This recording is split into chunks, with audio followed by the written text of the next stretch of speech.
Hello, I'm Adam Scott Glancy of Pagan Publishing and Delta Green fame, and welcome to Legends of Tabletop. Why am I on this show again? Hey everybody, this is John. We obviously have Adam Scott Glancy on tonight. I also have Vince with me. We are going to talk all geeky things here with Scott. And I'm really sorry that Vince couldn't stick around for the end of Final Flight. I would have much preferred to have you, stabbed with some poison darts before the end of the scenario, but or have my nipple pierced by a raging cat. Ow! Yeah. Like Thanks, that. John. Thanks, Vincent. Appreciate that. I invoke the cat. for those who are watching, sorry, that's funny. Yes, it's always great. funny when it's happening to somebody else. It's tragedy when it happens to you. Now, the other question, our main question is, where is your other hand? It's underneath the cat to prevent the cat from falling, Okay. and then pulling off pieces of my anatomy as it falls to the ground. so you're huddling him close as he mauls you. Swaddling, shall we say? Yes, he's being huddled close. So yes, this is Django, who will be making an appearance on the show. He's going for the throat. Yeah, well, this is the weirdest thing I can think of about this animal. Is Hugging. that he will actually put, yes, it looks like a hug, but really when you feel those claws, just tickling over your carotid arteries, it feels less huggy and more, more in the realm of, how's your family? Just kind of a threat, but not a threat, Oh, man, this is too funny. I'm so glad you're thrilled. I love it. Hang on. Look up. No, John's there. Stop talking, John. Scott, there. Nice. There's this thing called screenshots. You may be familiar I with. know. This is a little more organic. So we're off to a rolling start here. Yes. For those who wind up listening to this later, this is all visual. It's all critically important stuff. That's right. Now we moved on to the drowning our sorrows section. Yes. Indeed. So we were lucky enough to have Adam participate with a harebrained, last-minute concocted idea to have run some games for Extra Life charities, which just passed this past Saturday. So we had Megan from the Redacted Files, along with her fiance Acer, and we ran through Final Flight. Surprisingly enough, everybody except for one person survived, I think. Well, the scenario can be run in a lot of different ways and a lot of different levels of lethality. And since technically the introduction the scenario should be wrapped back into the first scenario of a campaign, I believe. It stands on its own as kind of a con game. Just a survival horror scenario, but since it can eventually be wrapped into a full sort of campaign introduction, it can't be too lethal, or it kind of slows down the campaign. If everybody dies in New York, which people often do in Masks of Nyarlathotep, it does slow down the campaign, as it were. I guess it would. You're having to reach for replacement characters because you all went to the juju shop. That's not so good. But again, different eras, different design philosophies. Mm-hmm. Well, if you're playing that campaign, you should probably bring a package of PCs to the table.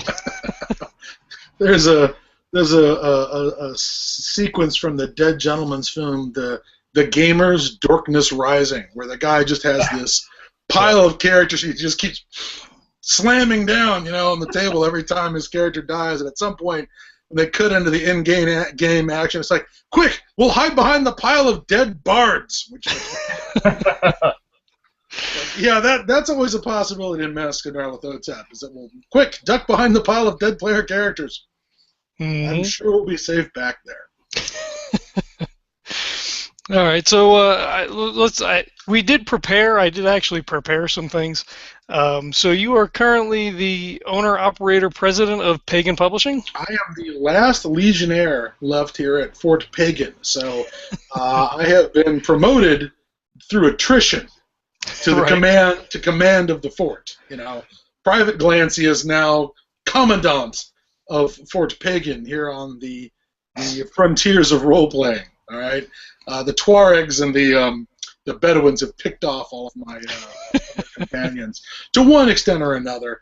A number of them migrated over to the world of computer games, although some of them migrated. Some old pagans have migrated back, like Dennis Detweiler. But every one of them, save for me, has chosen to forgo. Well, maybe not forgo pet ownership, but they went straight to the pets that will eventually be able to take care of you when you're old and feeble, and they've all had children, and that cuts into their time for Pagan, which is in a lot of ways a glorified hobby, because it's never been something that was going to support full-time employees. It was never going to support full-time pay. It was at best going to make books. We make books. We don't make a lot of money. Mm-hmm. And we have one book in the works right now, which is, of course, the Horrors of War series, the first book being A Covenant with Death, which is going to kickstarted last year. And it is a collection of World War I scenarios and a little bit of source book material for building your own World War I scenarios. And hopefully we'll follow that with some more World War I books, because we have a pile of World War I scenarios that have been play tested and have piled up in our files. So that's the big thing that's going on at Pagan at the moment is that. I'm also working on Delta Green, which is started off at Pagan, but Shane Ivey has started his own publishing company, and he is now sort of the editor and business guy behind getting the Delta Green products to the customer, which means that I don't have to worry about trying to find artists or writers or editors or any of that stuff. He's in charge of all that board stuff. All I have to do is spill out a bunch of words on the page, and then he'll dress it up and make it look like it was composed by something other than random banging on a keyboard by room full of monkeys. So that's great. So originally Delta Green was created by you and John Tynes and Dennis Detweiler? Originally it was invented by John Tynes. John came up with the concept by himself. It was a kind of a throwaway thing for a single scenario called Convergence. I don't know if it was exactly throwaway, because something that John had been very, very interested in all throughout the stuff he had been writing in The Unspeakable Oath, which he founded back in 1990, and through some of Pagan Publishing's early products, he was always looking to create a campaign structure. And there was a couple of campaign structure things that were printed in The Unspeakable Oath. There was Golden Dawn, which was a 1890s campaign structure. That is to say, you're all members, the basis of all the characters that they're all members of the Golden Dawn. They're all interested in the occult. They're all interested in the supernatural. So they have to be in the Golden Dawn, you have to have an interest in the supernatural and have a reason why you would want to track down information about supernatural occurrences or anything like that. The organization is filled with people who have a similar interest, and everybody in the organization is constantly hearing stories and bringing them back to the Golden Dawn clubhouse, as it were, to tell each other, oh, I've heard about there was a seance that went wrong in Manchester, or I heard about somebody seeing ghostly lights in this location. And so for the Victorian area, it was a campaign structure where there's a reason why you're all together from different walks of life. You're all members of this club. You're all interested in the occult. You have a way to get new missions. New stories will come to the players rather than the players have to go seek them out. And you also have an option for getting replacement characters when the inevitable casualties occur in a Call of Cthulhu game. Right. This is all for Call of Cthulhu. John's interest was always Call of Cthulhu, and so and having played Massive Narrathotep in college, I remember him saying that his first character died in Masks before leaving the alley behind the hotel that Jackson Elias is killed in. It's the opening scene. And they're chasing the cultist down the fire escape. Just him. Like some other characters go, we're going to hit him off at the front of the alley. Here, take this double-barreled sawed-off shotgun and chase him down the fire escape. So John, the reporter with no combat skills, except base, 35% chance, I think, with the shotgun, or 30% chance with the shotgun, chases the cultists, the 3 cultists, with a double-barreled shotgun down into the alley, shoots at them, and misses at least once. And then by the time the other players get there, he's been stabbed to death with praying guns. He's just dead in the alley. And he literally lasted like 7 minutes into gameplay. By the end of the game, he was naming characters Bumfuck McJesus because he just didn't care anymore. He was just dying with such regularity. And, they'd always have like a TPK wherever they went, and then they just have to go back to whatever hotel that they were staying at, the Cairo Hilton or Shepherd's, if you're going to be historically accurate, and say, I wonder where we're going to find new characters. Why don't we check and see if the bellhop is an unemployed archaeologist who's also a Great War veteran. Maybe he'd like to come fight Nyarlathotep. And so the Golden Dawn was sort of a first draft of this idea. And I want to point out also that Golden Dawn was set in the Victorian period, and the mutton chops that I'm currently wearing are not standard hair. All right, this is for a Halloween costume where I dressed up as like some Colonel Leslie, Bernard Folly, OBE, KCG, OMG, WTF. So I had some sort of Great White Hunter outfit on, and shaved this out to look like Harry Flashman or something. This is not my standard facial fuzz. I do not punk. I do not steam. All right. I am constitutionally opposed to all that. Gotcha. Anyways, now that I've made fun of the steampunk people. Well, I ran into quite a few steampunk people this weekend. I took my daughter to her first convention. We went to Tucson Comic-Con, and we've got I guess, apparently robust steampunk community here in the Tucson area, so that was interesting. Well, it's what happens if I make... I really wish I could remember who originally quoted it, but I heard it from Ken Hite that steampunk is what happens when goths discover the color brown.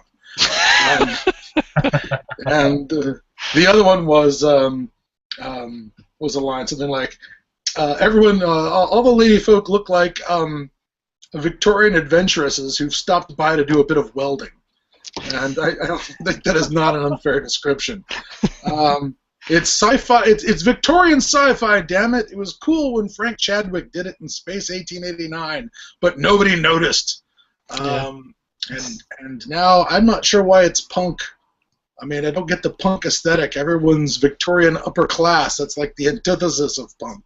Everyone's in the 1% with their airships and their petticoats and monocles. Monocles, yes. That's what was missing from Major Folly's costume was a monocle. I failed to monocle up properly. And a cummerbund? No, it was the safari jacket. It goes flips up and... Yes, that would be perfect. Yes. Sadly, there was what I really want for Colonel Folly is one of those red regimental jackets with the with the epaulettes and the weird kind of half bolero jackets. Those weird short. You know what I'm talking about? There's a style of cut that I have no idea what it's called. I'm sure someone in the steampunk community can correct me. They're probably writing it now. It's called it's a dinner jacket, you yuts. So, anyways, so Delta Green was, let's get back to Delta Green. Delta Green was John's attempt to bring this into the 20th century, particularly the late 20th century. The idea was instead of a society of occultists, it would be a secret society inside the federal government. Call of Cthulhu is essentially a game of investigation. So law enforcement actually has more opportunity to ask questions and be answered and be taken seriously than almost anyone else. You just show up and say, "Hi, we're from Ghost Chasers. We'd like to ask you some questions about your nephew who exploded," and you're going to be shown the door. But if you show up and you've got a badge, you can badge your way into any number of questions or situations. But and it had all the same things. Missions would be brought to you because you're part of a group of people, most of whom are off stage, who will bring you new missions. You have the possibility of replacement characters because, again, it's a secret society and there's multiple members. But the big thing was about Delta Green, and certainly the Golden Dawn already had this, they're not official. The idea behind Delta Green was you are the bureaucratic or sort of organizational descendants of a real federally funded governmental project to neutralize threats of a supernatural nature. And the project was terminated in the 60s during the Vietnam War, sort of a supernatural Bay of Pigs, as it were. And as a result, you have some institutional memory that this shit is real, but you have no authority to investigate. Right. The people who canceled the project 35 years ago, they're all dead. You know, everybody who made those big decisions is gone. The files are all buried, and there's only a few people who still remember what it was like when they had a budget. The idea is that you as a law enforcement officer have seen something fugly, and as a result, your eyes have been opened, and the secret society has approached you and recruited you, much like the bellhop at the Cairo Hilton, to go fight, evil, supernatural evil. So John originally came with this idea, and he wanted to have game balance because the last thing he wanted was, oh, you've got your flashy thing, zap, and your ray gun, and you do your spells. No knocks on Charles Stross because Charles Stross is awesome, but I think John did not want this to turn into what the laundry files currently is.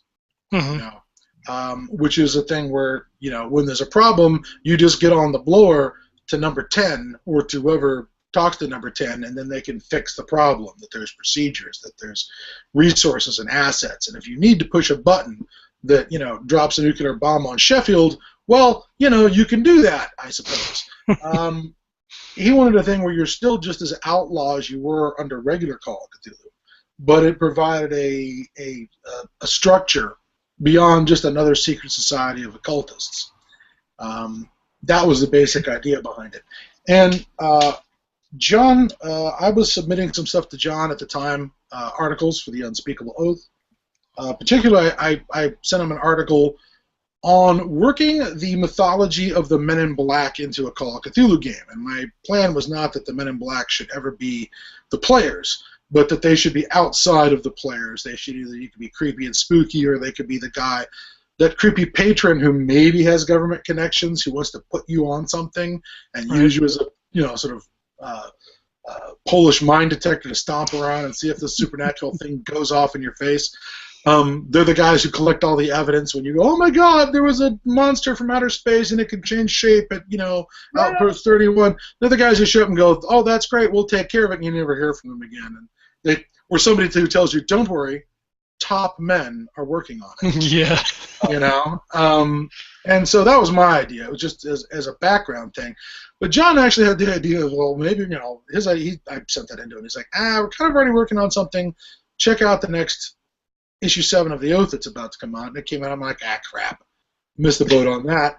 But he said, what you wrote was pretty cool. What else have you got?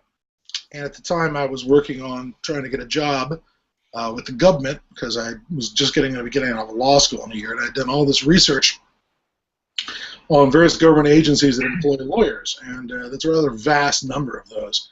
So that plus a little extra research, I was able to crank out in a very short time using, again, my job search research, plus a little extra. I was able to create that list in the back of Delta Green of all the federal agencies with all the manpower numbers and all the budget and their headquarters and their, when they were founded and all that stuff. And I sent it to John apparently way too fast because he was like, holy crap, we need more of that, make more of that. And so he just started throwing assignments at me, like Saucer Watch, like Majestic 12, like writing the history section for Delta Green to try and provide enough truths for us to sandwich our lies between so that we have some Vermicitude. The first book, the only thing I did that I think was wholly mine was the Karatechia, which was the leftover Nazis from World War II. That was based on some stuff that a friend of mine had come across years ago about Sonderkommando Ha, which was a special research unit inside the SS for collecting the records of witch trials, which was a real thing. They suspected that its real use was to come up with anti-Catholic propaganda.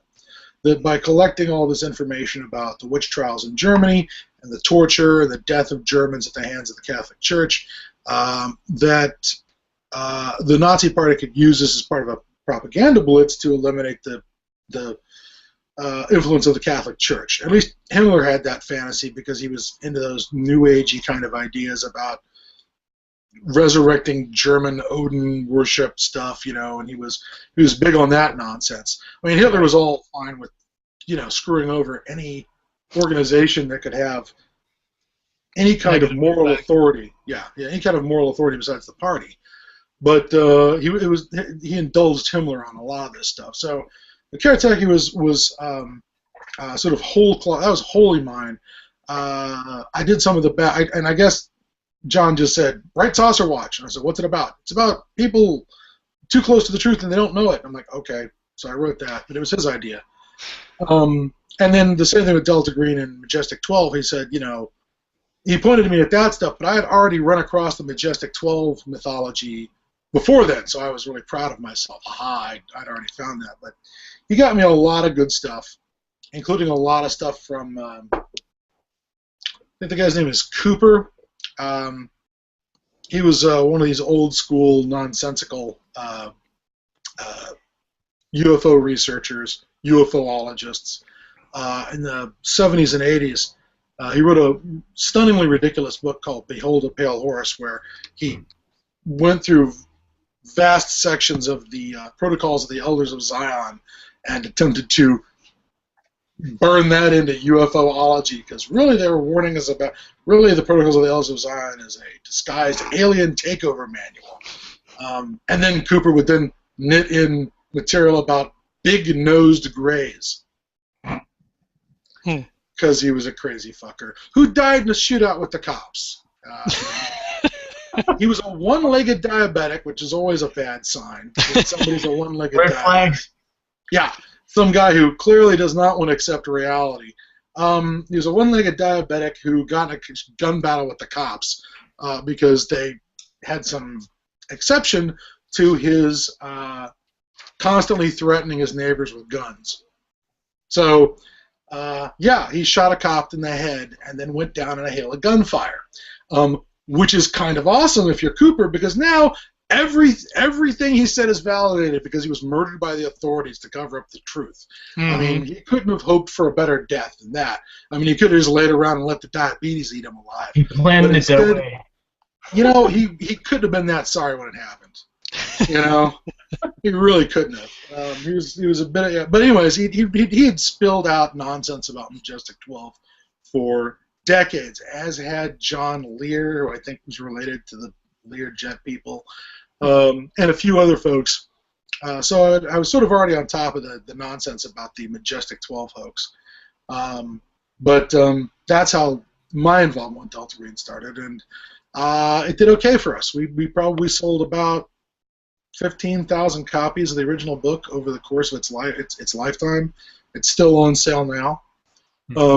And we're still selling copies of it through Drive-Thru-RPG and either as print on demand or PDF. So it's done all right for us. And now we're going to try and change it from the 1990s zeitgeist it was written for the new post. I mean, the first one was post Cold War. Now we're doing post 9/11. So, right. We'll see what we come up with. We've done a lot of changes and we've created our own proprietary rules. So, and for some reason, people seem to be enthusiastic about it to the tune of more money than I can even imagine. $362,324. That's nice. It's crazy. Take 10% off the top, because that's going to go to Amazon payments or not Amazon Payments anymore, but the payment system they use and Kickstarter. It comes out to be about 9%, something like that. Mm-hmm. So more like 330.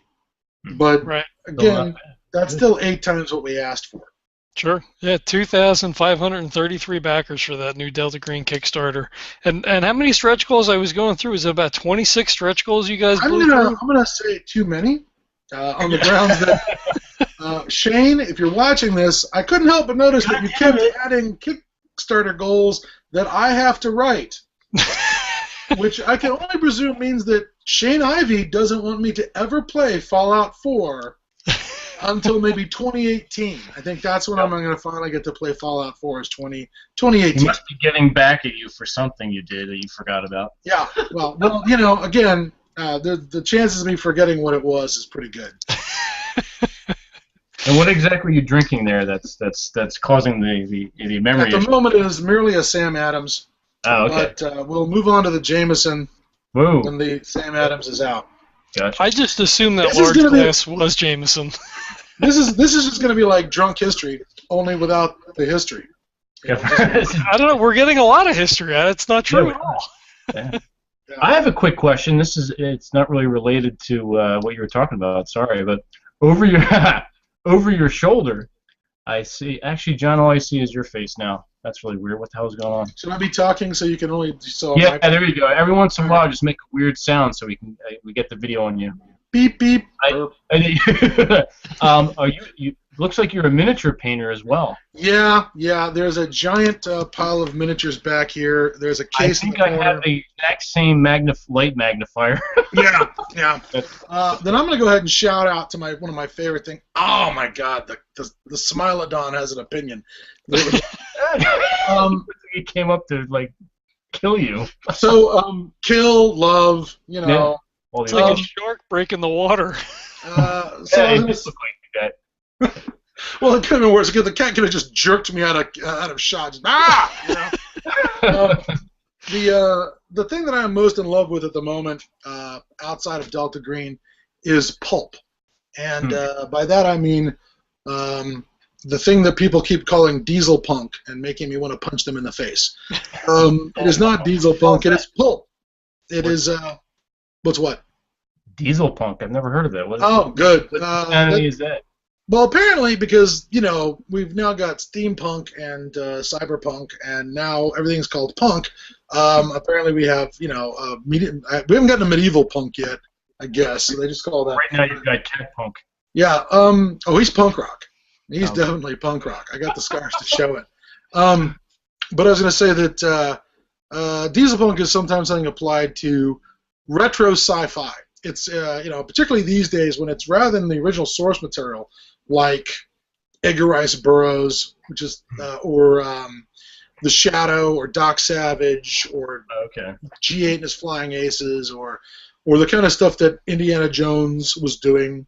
The serials from the 30s and 40s. Colin Wilson. Those kind of 1930s and 20s adventures. Using marvels of science, and we're going to go to the moon, and the rocket ship's going to be one stage, and it's going to be shiny, and have wings, so it goes through space better. That kind of retro sci-fi is something I'm very interested in, and but pulp is a little less than that. Pulp is definitely Hollow Earths, dinosaurs, punching Nazis, guys with death rays. It's not a laser. It's not a particle beam accelerator. It shoots death. It just shoots a big wad of death. That's what it's. He went to mad science school to learn how to make this thing that shoots death, and it shoots a whole lot of it. Serials and movies like Mask of Fu Manchu. One of the best death rays ever is in that, but even a better death ray is in Chandu the Magician, where Bela Lugosi as Roxor, right. the mad turban-wearing maniac who has a secret headquarters built inside an Egyptian temple complex, a tomb, just on the side of a cliff, overlooking the Nile, right, with a death ray in it. and they gussied up like an actual like 4-inch naval cannon as the prop for the death ray, and the probe. It's so awesome.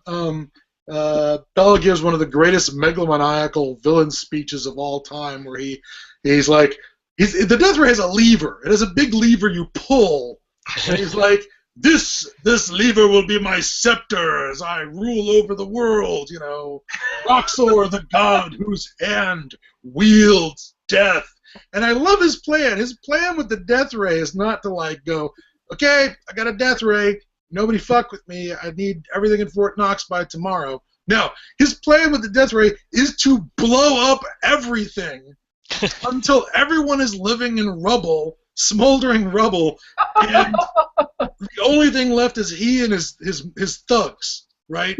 But he's not going to use the death ray to elevate himself. He's going to use the death ray to fuck everybody else up back to the Stone Age.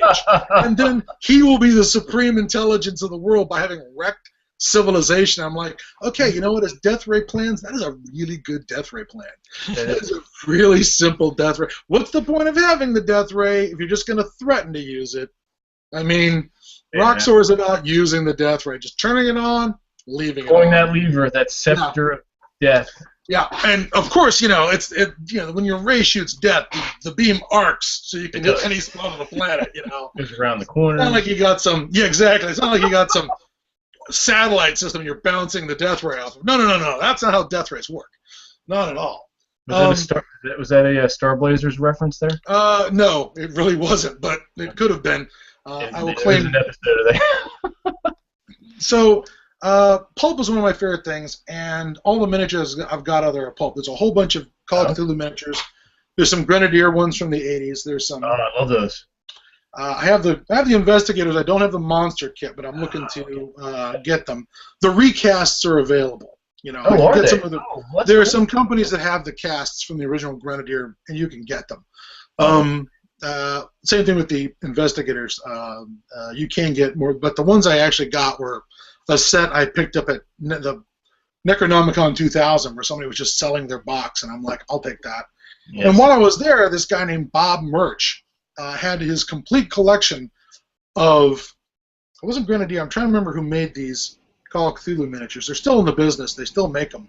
But Bob Murch was a sculptor, and he had the entire set of Call of Cthulhu miniatures sitting next to the Pagan booth all weekend, just taunting me. Until the last day, he's like packing up to go back to Canada, and I'm like, Bob, what'll it cost to get one of everything? Yeah. Say a number, and it's yours. And he's like, $300. I'm like, good. And I just gave him it all. And it was a huge, huge bargain.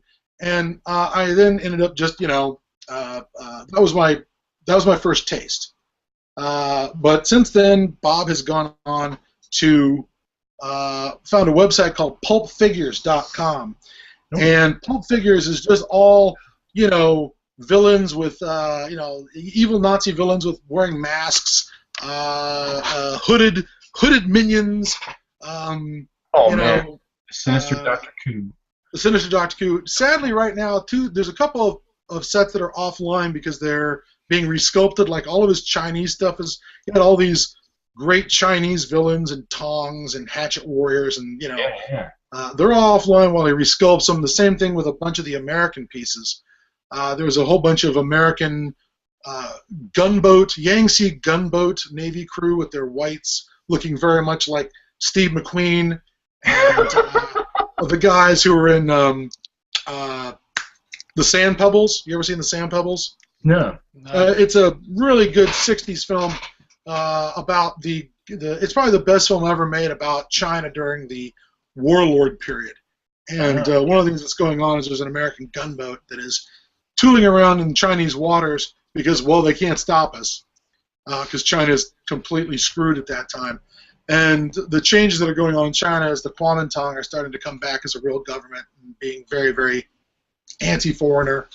But there's a great sequence in the film where the gunboat has to break through a blockade of the river.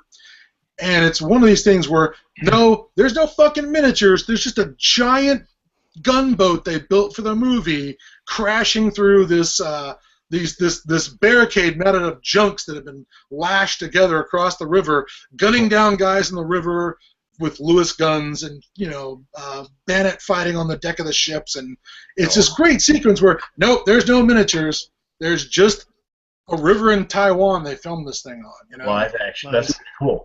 And it's really awesome. Anyways, Bob has a lot of stuff that's calls out to movies. There's some miniatures that look like the Rocketeer in there. Oh, cool.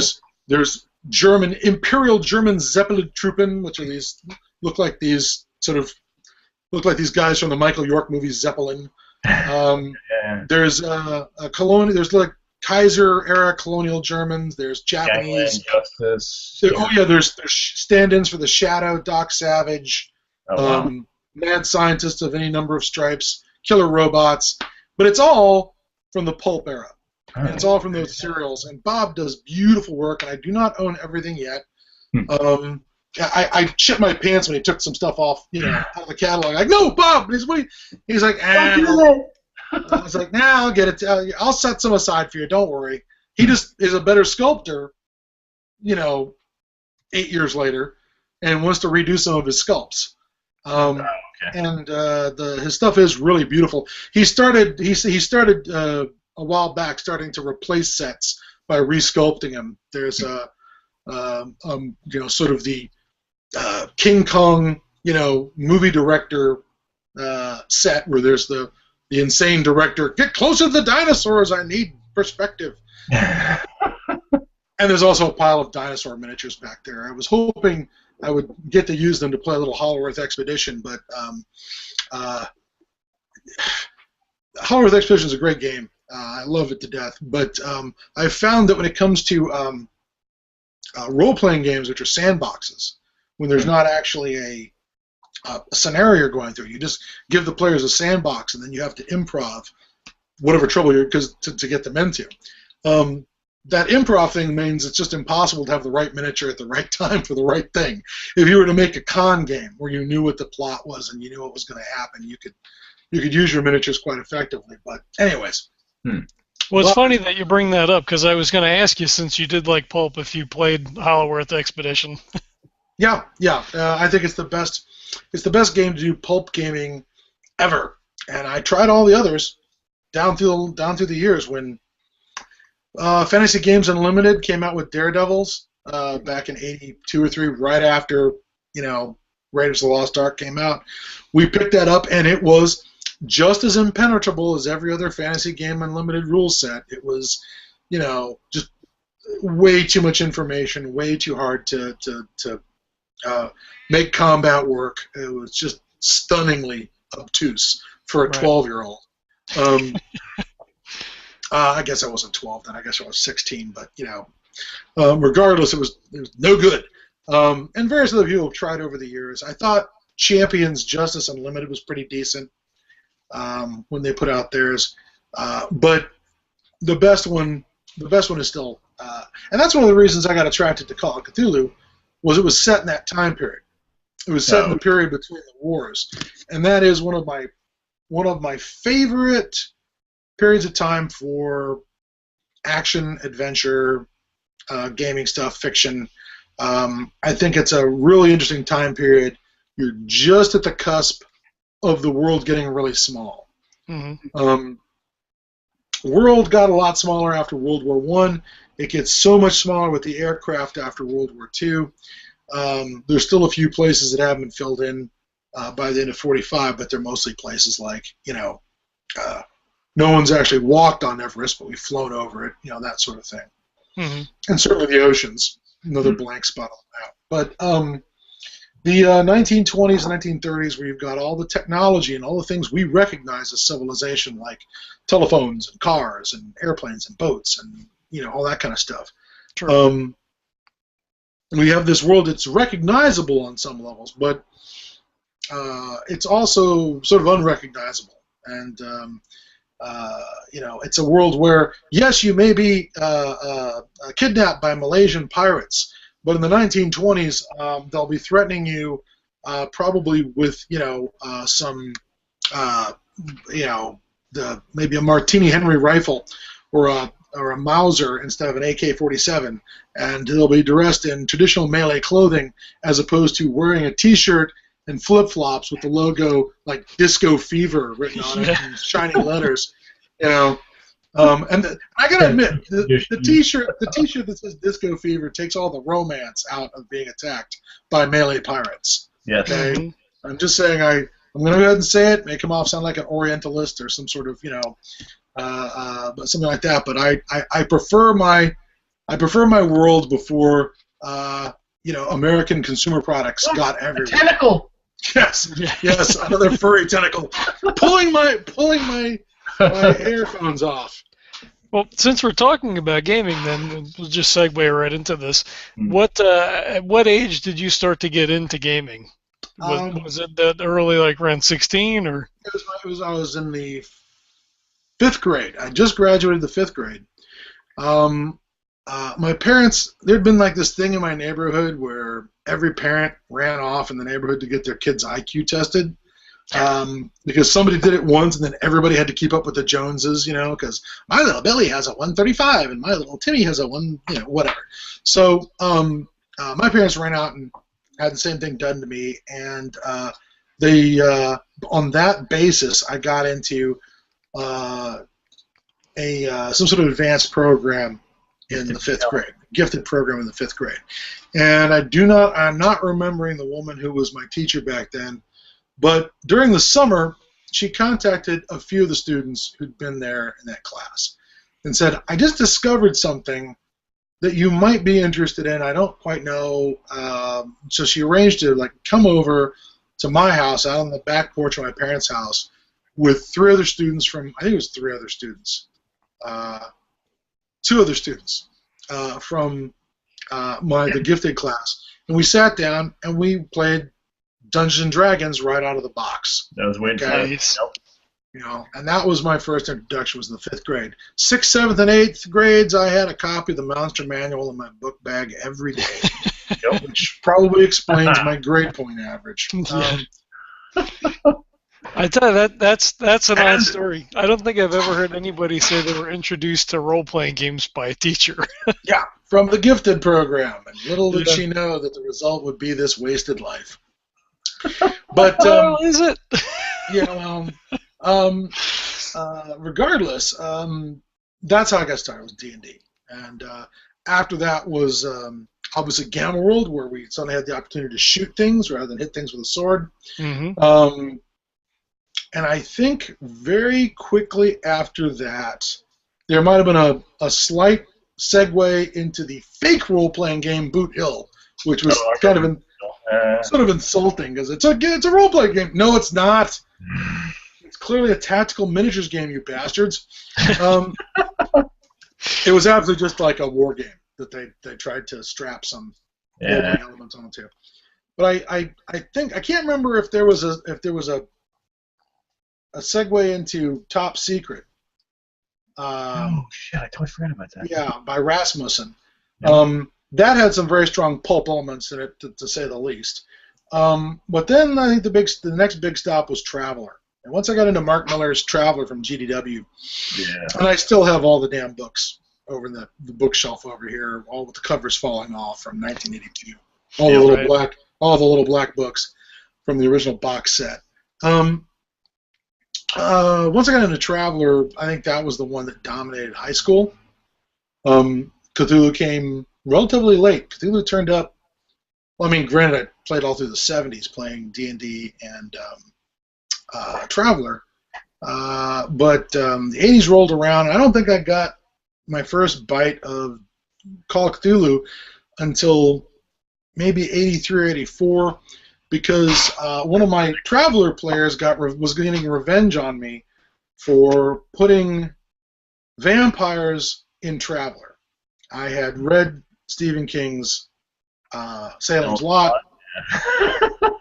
and I had just seen the Sean Connery movie Outland, and so I thought, boy, it'd really suck if the vampires could come out on the dark side of an asteroid or a planet, or if you're tidally locked behind Jupiter, they're not going to give a fuck about getting burned up by the sun, are they? That's going to suck, and they're not going to care about things like vacuum or, low air pressure or anything like that. They're not going to need a spacesuit. You're going to need a spacesuit. So I inflicted that on my players. This game where it turned into several games involving the threat of vampires breaking out in the Traveler universe. The sort of perfect moment in that game was where the players realize it's vampires and they go, okay, it's Traveler, but it's vampires.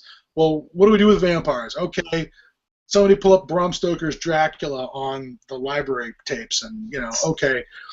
All right, well, we need to get the steaks, and we need to get the crosses, and we need to get the garlic from the kitchen, and so they do all that, right? And then they go down to the mining area under the mining colony, and they get their spacesuits on, and they've got their crosses and clutched in their spacesuits, hands, and they get down there, and they're like, back spawn of Satan, and the vampires, as they crawl out of the ore bins they're sleeping in at night,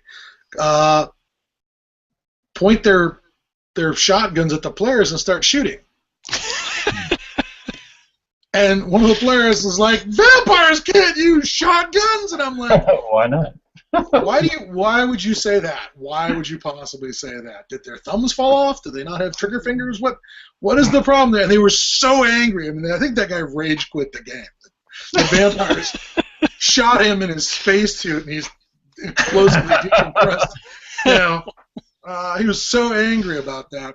But one of the players, rather than just get angry and rage quit, just decided to introduce the Cthulhu mythos into a Traveler game, where suddenly we were up against Migo and shit. And, there was a Cthulhu cultists, and it was awful. That'll teach you. That'll teach me, yeah. Now, I'd run into Lovecraft a little bit before that, or a long time before that. There was this weird incident where let's get off the table here, where a friend of mine, one of the same guys that I got pulled in to do the first time playing D&D with, a friend of mine named Brian Park. Hey, Brian. He's still out there. He's not dead yet.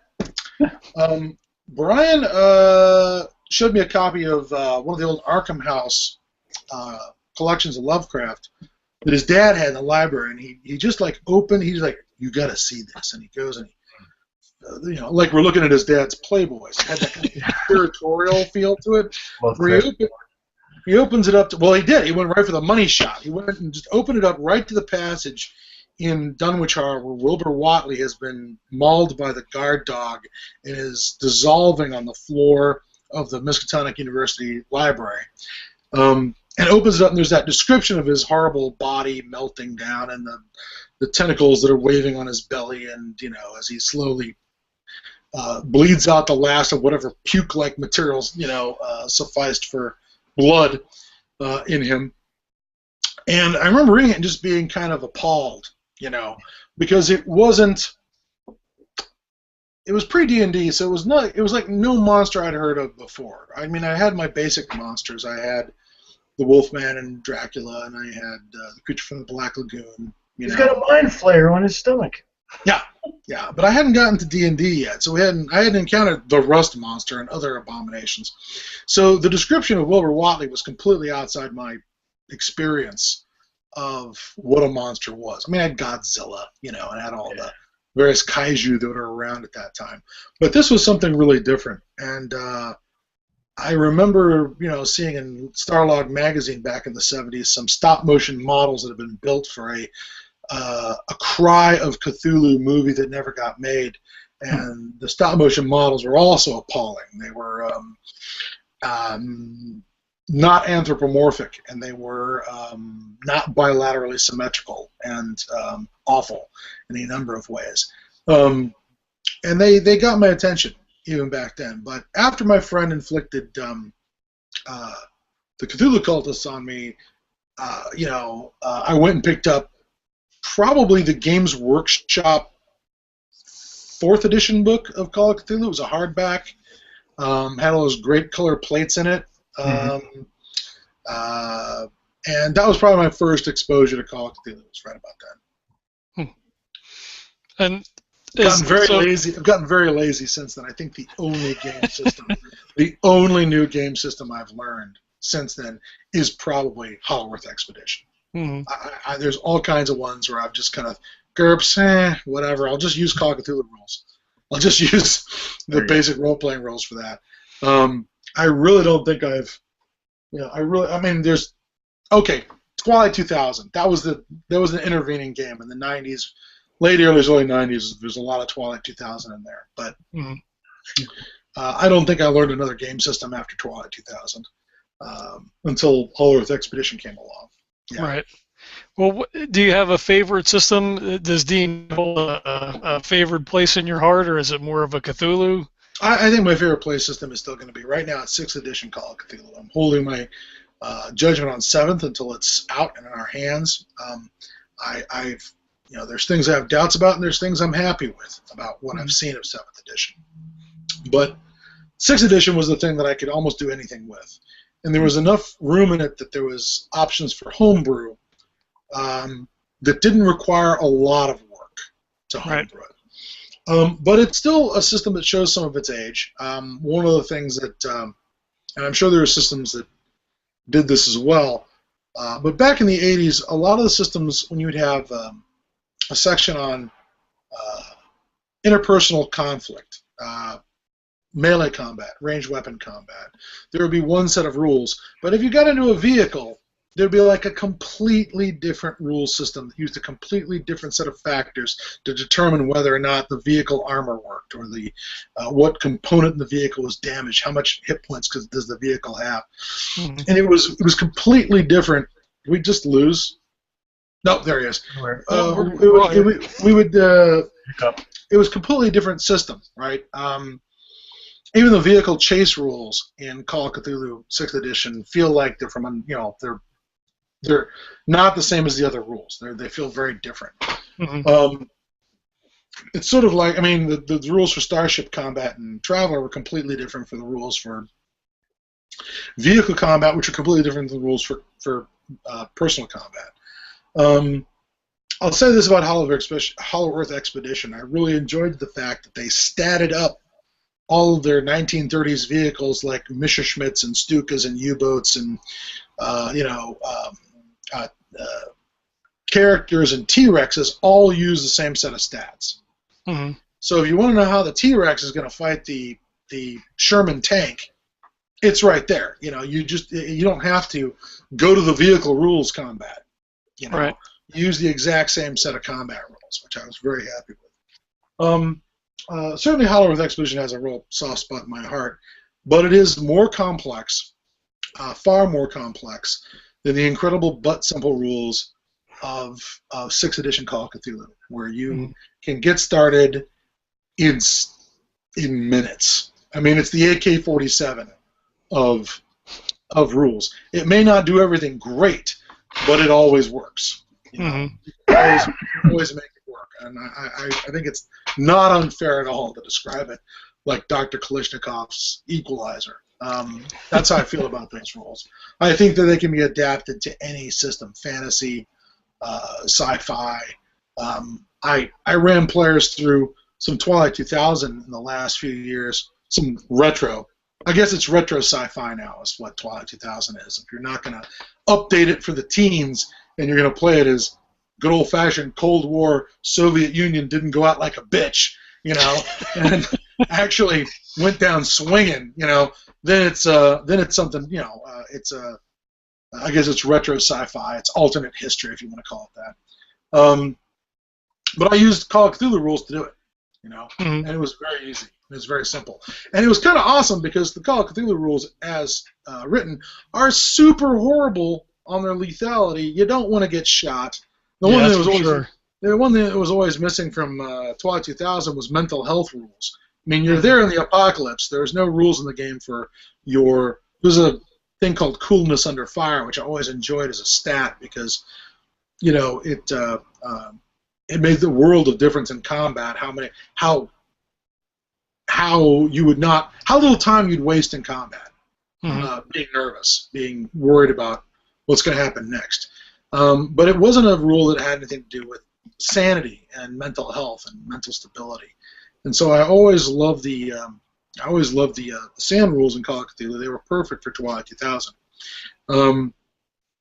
Those rules that is just your AK-47, your 57 Chevy. It always runs. It always works. It's good and reliable. And that's always going to be one of my favorite systems of all time. I mean, I might love a set. I mean, Frank Chadwick's Space 80 to 1889 is a great setting. The rules were bullshit. The rules did not provide a character that felt very fleshed out. I mean, the system survived magnificently through the years as by miniature gamers picked it up. And it was a great wargaming setting. Everybody wanted to do, Napoleonics with flying ether ships battling Martian galleys in the skies over Mars. That was great. But the role-playing game rules were pretty lame. And I noticed that there's a German company that has adapted Space 1889 to the Hex rule system. Hollerith Expedition uses something called Ubiquity, which is a dice. Right. Mm-hmm. So now I can shoot a T-Rex from my aphid aerial launch or aerial gunboat. I can now shoot a T-Rex with a Hotchkiss cannon for the Queen. Yeah. Which again is back to my terrible 19th century mustache. And on that note, I'm pouring myself a glass of Jameson. There you go. Oh boy. Talking about longevity and favoriting the system, Cthulhu's been around for 30 plus years, and for the most part hasn't changed all that much over the course of that time period. What do you think accounts for the success that the system has had over this such a long period of time? The system's success was, again, it's just its simplicity. I sort of covered that already. I think that it stole its attribute system practically whole cloth from D&D, so people could look at it and go, "Oh, 3 to 18." Even that range of stats. Sure. Although obviously the stats are way different. I always liked size as a stat in Call of Cthulhu. It was one of my favorite things because I love the idea. Because suddenly it can happen to role-playing gamers what happens to John McClane in Die Hard, where he tries to steal the shoes off the terrorist and it doesn't fit. Mm-hmm. I always thought that was a great. As a guy with size 14 feet, I was in the theater going, "Yeah, I'm never gonna kill a terrorist with feet big enough. I'm never gonna find a fucking Hodor-sized terrorist whose shoes I can fucking use. That's never going to happen." So, anyways, the stats were really simple. The skill percentage system was really simple, people were able to understand the social contract of the game. For the most part, that is the fans were. I know there are still people who you keep hearing that there are people who look at this and go, "Well, if I can't kill Cthulhu, why would I bother?" I don't know who these people are because I've never seen them. Mm-hmm. I mean, you know what I mean? I what's the point if I can't get in my mech and punch Cthulhu? Well, which they fixed because they made Mech Cthulhu, so there you go. Mm-hmm. Or Cthulhu Tech or whatever. Cthulhu Tech, yeah. But people sort of accepted the idea that it's a horror setting, and it's the first horror setting of many that have come down the pike. Mm-hmm. It was the first one to give you a mechanic that made opening the door and seeing the thing around the corner less than desirable. And people understood that they were there to do badly and to be scared and to be overmatched and to be, they could be a bug in a windshield any second in the game that they step wrong. And God knows when Mass and Nyarlathotep came out in '83 or something like that, there were plenty of bugs in the windshield of that campaign because everybody had been playing D&D, and they figured the thing to do is, since the only way you're rewarded in that game is through killing shit and through direct lethal force, you only get experience points for that. You figure out a way to kill the monster or get around the problem that doesn't involve killing it, directly by stabbing it or magic missiling it, you don't get rewarded, and so everyone was always, hey, diddle right up the middle, kicking the doors in, and then they get squashed, and it still happens today. Ross Payton tells a story on, or I actually think he recorded the game where, and I think it's Aaron. Where It wouldn't surprise me. Yeah, where it was the Well of Sacrifice. I would like to note that the author of the Well of Sacrifice, John Crow, is actually in the Yucatan right now on his honeymoon, going to Chichen Itza, going to Uxmal, going to Tulum, and all these archaeological sites he wrote about in our book, The Mysteries of Mesoamerica. So I think that's kind of hilarious. Cool. He actually went swimming in a cenote, which is the sinkholes that are filled with water. The Well of Sacrifice, like you find at Chichen. But so he's there doing that. Anyways, that in the Wall of Sacrifice scenario, there are times where players have gone and tried to shoot it out with the problem, died, been given a new character to play, and gone right back to trying to shoot the problem, and died again, and then had the gall try it again to be surprised that they died doing the exact same thing that they tried. You know what I mean? That definition of insanity is doing the same thing and expecting different results. But yeah, you get that more than a few times. I've seen it, in con games. Sometimes I think in con games, everyone's in such a rush to get their entertainment in the 3 hours that they've got or 4 hours that they've got that they balls to the wall. Yeah, they go a little General Custer and just go straight in, and don't look for any other options. But again, and it helps that they didn't roll their characters up, so they're perhaps a little more profligate. There's not as much investment. The 30 minutes it took you to make a Call of Cthulhu character. That's another good point. It's super fast to make a character. Well, it's funny you brought it up because if you hadn't, I was going to say it that it's diametrically opposed to what you have in D&D, where like say the expectation is I kill it and I get all the stuff. With Call of Cthulhu, it's no, run away, get the fuck out. Yeah, and if you get away from it, there's the question is what's your motivation for going back? Hence Delta Green. There's a guy on your burner phones going, "You're gonna go back and fix it." No, I quit. Which has happened a few times.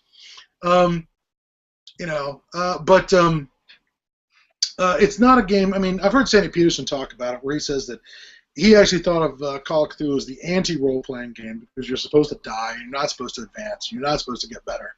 You just get worse. I don't think reading some of the scenarios he wrote back in the 80s, I'm going to say, I see the problem. But I don't think that the system is necessarily like that. I think it is a system where you can advance and get better. John Crow was running us through a series of scenarios set in the Old West. And I now have just the scariest, shootiest character ever because he just kept, we just kept making skill checks, where he would, and the skills just kept going up, or actually, I think I'm at like maybe an 89 rifle. I've never had a skill that high in Call of Cthulhu before. It wasn't like idea or a no roll. But, the trick is that he would run us through scenarios that weren't supernatural scenarios for this campaign. There'd be like something supernatural, then something mundane, then something that is could be supernatural. There could be a supernatural explanation, or it might not be. There's like 3 different options for the scenarios. The keeper can put whatever he wants in. There's a main campaign arc. But some of the scenarios are on the campaign arc, but there's other scenarios stuck in to break up the ennui, break up the monotony. Sure. And a lot of them are not related to the main problem. A lot of them are just things like your stagecoach gets robbed. Somebody pulls a gun on you in a poker game, or there's been unsolved murder in the camp, and somebody decides that it's the barber, and they should lynch him, where you end up having to put down the riot, which again, it would having watched Tombstone and Deadwood, I had a couple of ideas on how to stop the riot. But we would run through those scenarios, and the mundane ones wouldn't beat up your sanity. So without that, the constant attrition of your sanity points, it wasn't, you could your character could actually get some skill checks and have some options to improve between games. Sure. And like I said, we've added all kinds of homebrew stuff, including the ability to increase attributes during the game. If you roll an 01 on any check, dex, strength, intelligence, whatever, you have a chance of getting stronger, healthier, higher, make your dex go up, which is fine, except that there's also rules in the game about making that stuff go down the older you get. So maybe you get to be 64, but you still manage to get enough skill checks because, gee, you're a player character, you're exceptional from the average person. You've managed to keep your 64-year-old still has a 13 or 14 strength and can arm wrestle with the youngins. Plus it's all that grizzled living out there on the frontier. That'll make anyone hard as a coffin nail.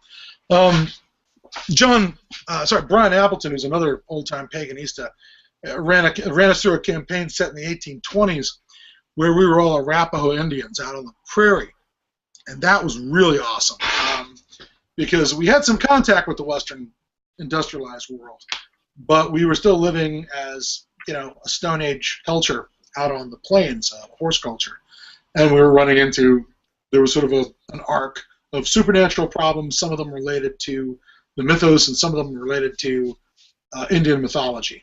And then some of them just related to, our horses died in a blizzard. We're not going to make it through the winter unless we do what every Stone Age culture does when they're in crisis, steal some from somebody else.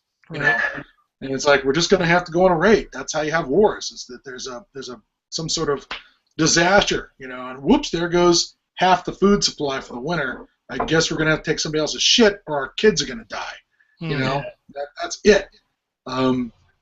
Luckily, we're surrounded by enemies, so there's all kinds of things we can choose from to make a withdrawal from their horse bank, as it were, or steal their buffalo jerky or whatever. But Brian's campaign was really awesome. I'm hoping that he will one day let us kickstart it or something and make it happen because I really enjoyed it. It was an awesome, different perspective on Call of Cthulhu, where it wasn't about library use. It wasn't about get on the horn. And tell you what, when your weapons are flintlock rifles, you think good and hard before you start some shit. Okay, you really think hard before you decide. Okay, we're gonna use the violence option. Well, what do you got? Oh, I got a bullet, and then I guess I got this tomahawk, which I hope doesn't break. And then I got a knife, and then a rock. Yeah, I have a rock as well that came into. Don't think we didn't kill guys with rocks at some point. There was some rock murdering at some point. But it was all played with Call of Cthulhu rules, and it was very easy to do that. Where your primary skills are ride horse, use lance. Yeah, rock murder. It's a great skill. Basket weaving. Hey, throw skill becomes awesome because you can throw anything: a spear, a tomahawk, a knife. Someone else. Yeah, someone else. A rock. A rock. So don't knock throw skill. That's something that becomes really important when you're all out of Thompson machine guns in 1820. That is true. Now, do you have your own homebrew game that you run? Insofar as we've homebrewed some of the old COC 6th edition rules, adding a few extra bumps to it. One of my favorites that a number of players have objected to is one of our homebrew rules is we certainly made people take sand checks the first time they encounter violence. Like if they have to kill somebody in self-defense, there's still sort of a sand check involved because holy shit, I killed a guy. Yeah. Even if he was coming right at me. With a rock. With a rock. With a murder rock. It wasn't a murder. An MR. The other thing was when it comes to when you realize in a Call of Cthulhu scenario that we're gonna have to kill this guy. This guy can't be dealt with. He can't be reasoned with. We're gonna have to just kill the problem, and it's a human problem. One of the things that John Crow introduced was this idea that in order you can come up with a plan to kill somebody, and you can get right to the part where you pull out a gun and aim it at them, but you've got to fail your sand roll to pull the trigger. So the more damaged you are by sanity loss, the more crazy bullshit you can do. So if you're down to like 20 sand and you're like, well, the cultists, Carl Sanford's in the hotel. Let's burn the whole hotel down. Block all the exits and we'll be sure to get him, And it's like, well, I don't know if we can kill all those people in the hole. Well, I'm sure I can because I've got, less than 24 sand points to rub together. I can easily make that roll. It came up recently and somebody got kind of grumpy with me because they were playing Last Flight of the L-58, which is a World War I scenario involving a Zeppelin, and somebody slipped and fell off the Zeppelin, was holding onto the side of the gondola, and to play a character, he's like, help me, and he's like, play a character, pull up my pistol and shoot him. And I'm like, I'm sorry, what? You do what? I pull up my pistol and shoot him. I'm like, why? And he's like, well, I'm a player character. You're interfering with player agency. And I'm like, yeah, and that fucking thing where player agency becomes everybody's chaotic neutral, which means everybody's really actually a fucking sociopath. It's completely evil all the time, until the paladin shows up to kill all the evil shit. And he's like, oh, I'm just chaotic neutral. Don't look at all those peasants I murdered and raped for the six copper pieces they had in the village. That kind of stuff kind of gets up my nose, and I don't mind it though. You can give me a mechanic, something in the mechanics or something in the character concept. All right, you want to be the guy who's the crazy fucker? That's fine. Give me 40 sand points. You don't get to have 70 sand points and then say, well, we'll just burn the girls' school to the ground, or I'm just shooting this guy because I feel like it. Or in our case. And I've told the story many times, was that it was the problem was a combination of Carrie meets Terry Schiavo, where Terry Schiavo was the woman who was in a vegetative coma. She was brain dead. I mean, her brain, when they did the autopsy, there was nothing up front. There's no frontal lobes left. They just withered away and atrophied. The only thing left was the medulla oblongata running her heart and lungs and things like that. Yeah. Well, the idea is that in this scenario, little girl gets hit by a car. Parents take her home, change her bedclothes, put a potty under her, clean her, keep her safe, thinking that she'll come out of the coma. But she's Terry Schiavo. She's never coming out of the coma. But she does go through puberty, and when she goes through puberty, like Carrie, that's when all the poltergeist activity starts because she's telekinetic. But there's no intelligence running the telekinesis. Oh boy. She's just this generator sitting in this apartment generating telekinetic force. Oh man. That's accordioning cars are being accordioned, and where you can't get the couple out of the wreck because it's wrapped around them and they've just been squeezed out through every opening like a tube of toothpaste. Sure. People are being shoved down toilets. There was a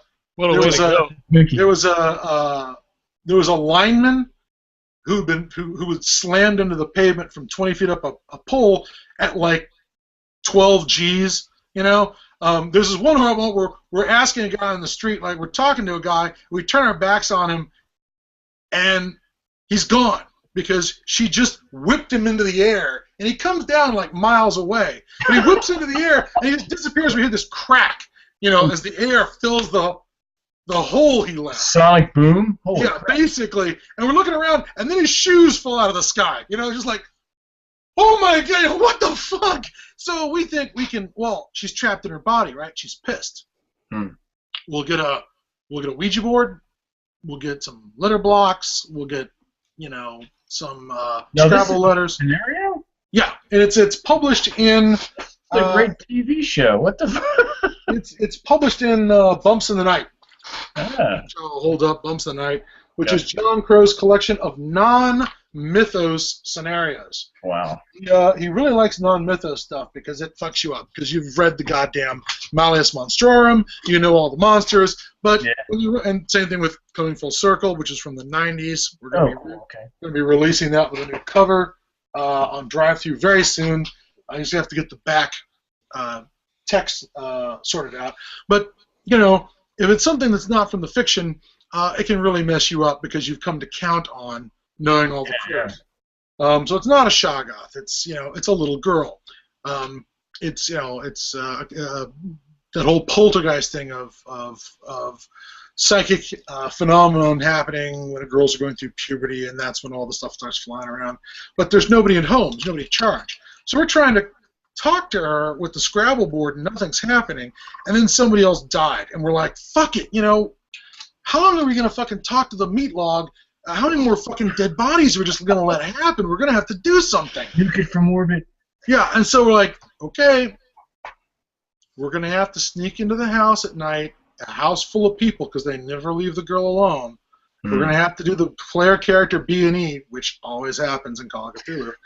And at some point, you're gonna break into a building. That's all there is to it. It's Call of Cthulhu. You're gonna do the B&E. Yeah.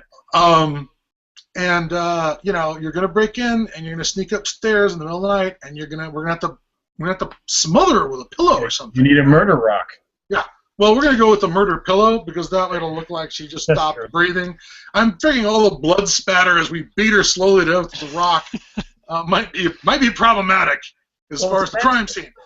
Luckily, since we're both Baltimore police detectives, we can cover it up. So we sneak in and we get into there and we got the pillow, and John goes, "Okay, make sand rolls." And I go, roll. And I roll a double lot. I'm like, oh God, I fucked this up. I rolled a double lot. And he goes, no. That was to see if you could do it. Oh fuck. Your sanity's like 70 or whatever, 65. You rolled a double lot. You are morally certain this shit has to happen. Oh, okay. I'm like, oh, thank God. He's like, well, it's time for Brian's turn, right? And John's like, yeah, Brian.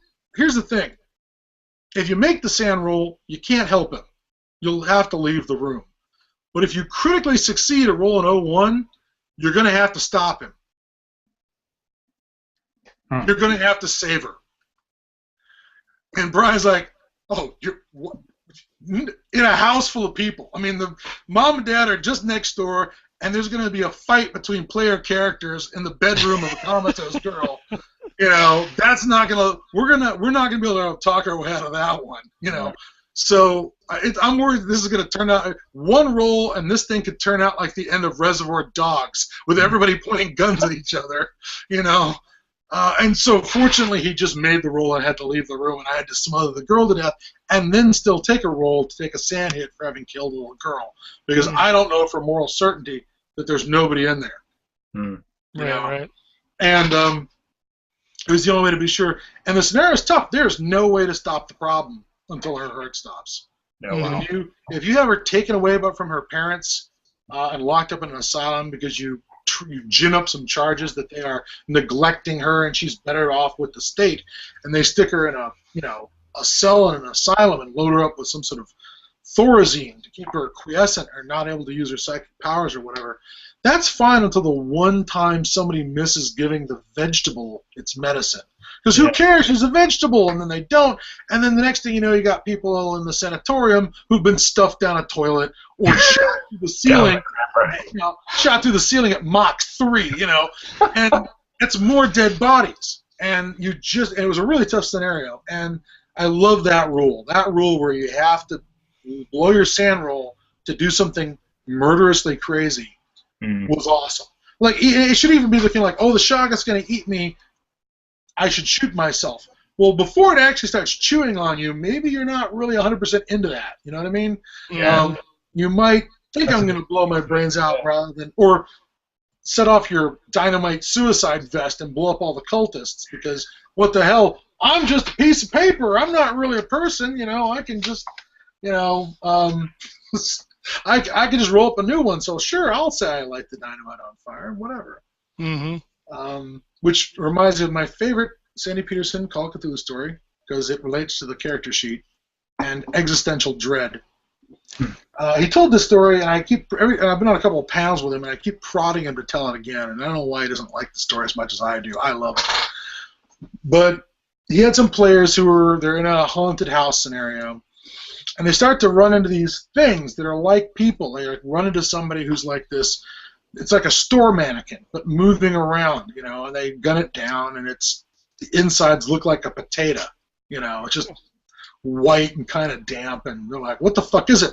The next one they see has actually got eyes, right? Or it's got more anatomy than just, being a potato, or looking like a store mannequin. And so they start to realize that they're getting more and more human looking. And there's the tentacle again you were worried about. It's reaching even now for my head. And somebody wants dinner, so we'll have to wrap this up eventually. But they're getting more and more human. Wait a minute. Harder to kill? What if they've already replaced one of us? What if it's the thing, right? We need a test, right?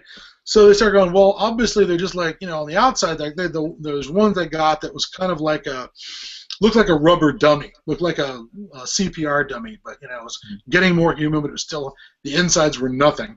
So they said, all right, we'll all, take the surgical knife, we'll cut like it's the, it's the thing, and whoever doesn't bleed is obviously one of them. So everyone goes, okay, so everyone does the test, and Peterson turns to one of the players and goes, yeah, you don't bleed, it's just white stuff inside you.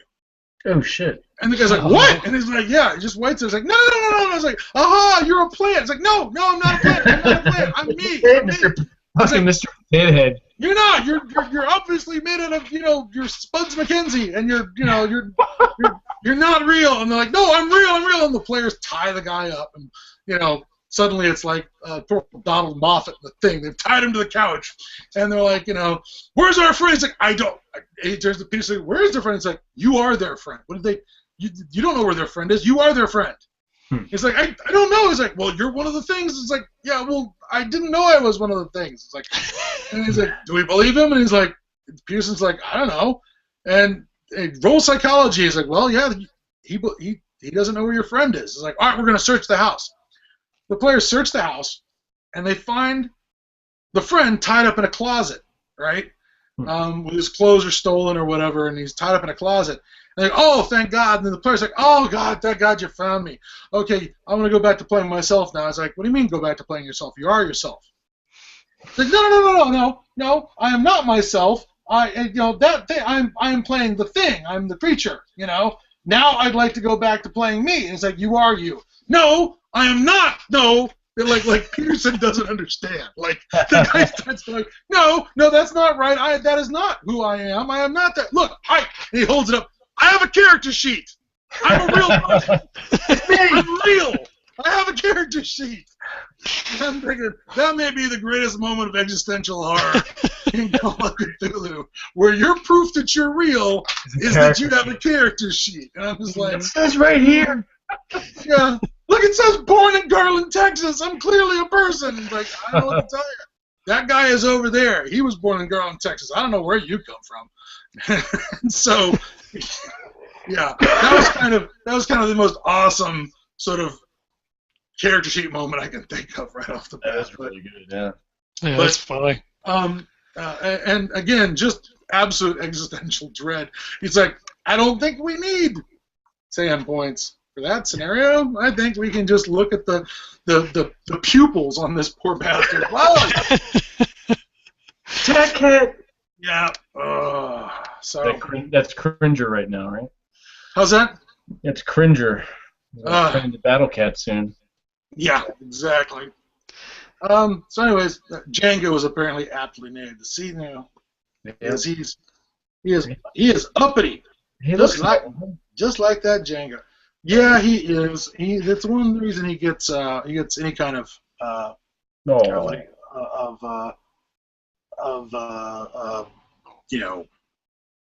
rope to hang himself with around here, is that he is super friendly cat.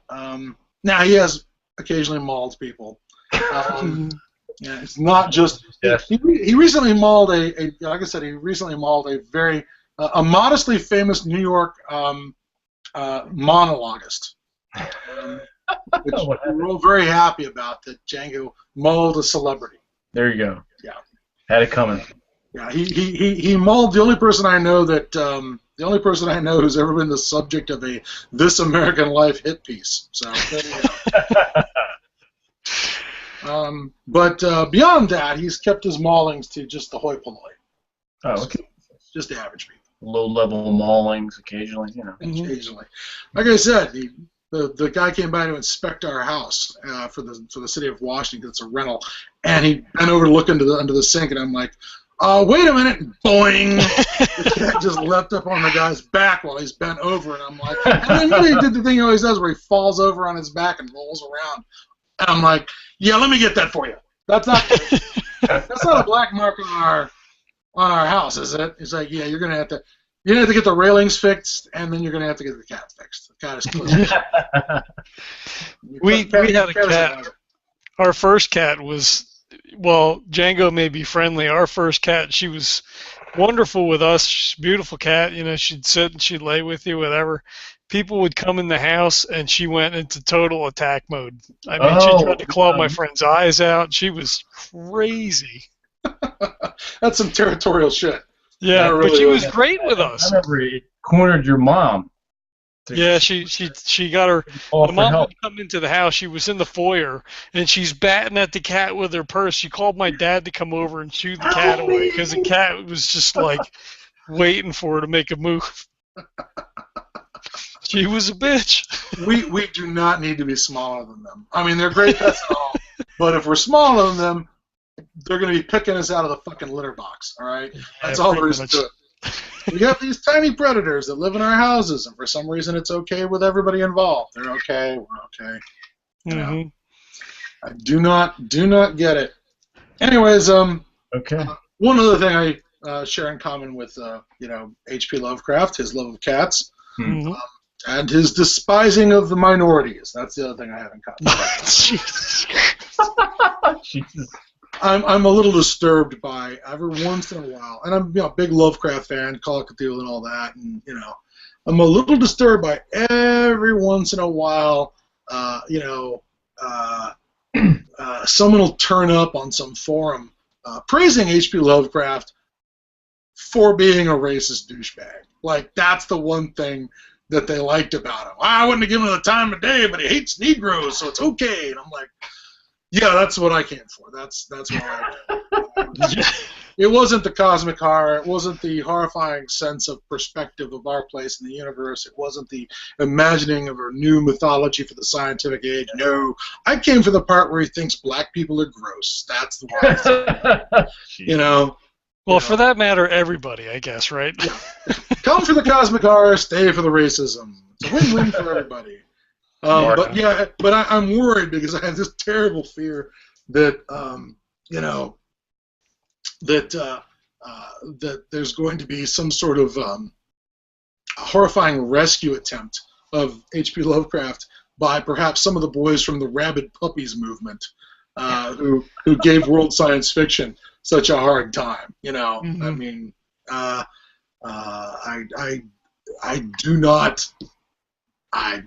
do not get that at all. I'm utterly flabbergasted. If you have any viewers who are, fucking fascist, please, follow your leader, take some cyanide, blow your brains out, get covered in gasoline with your fiancé and set on fire.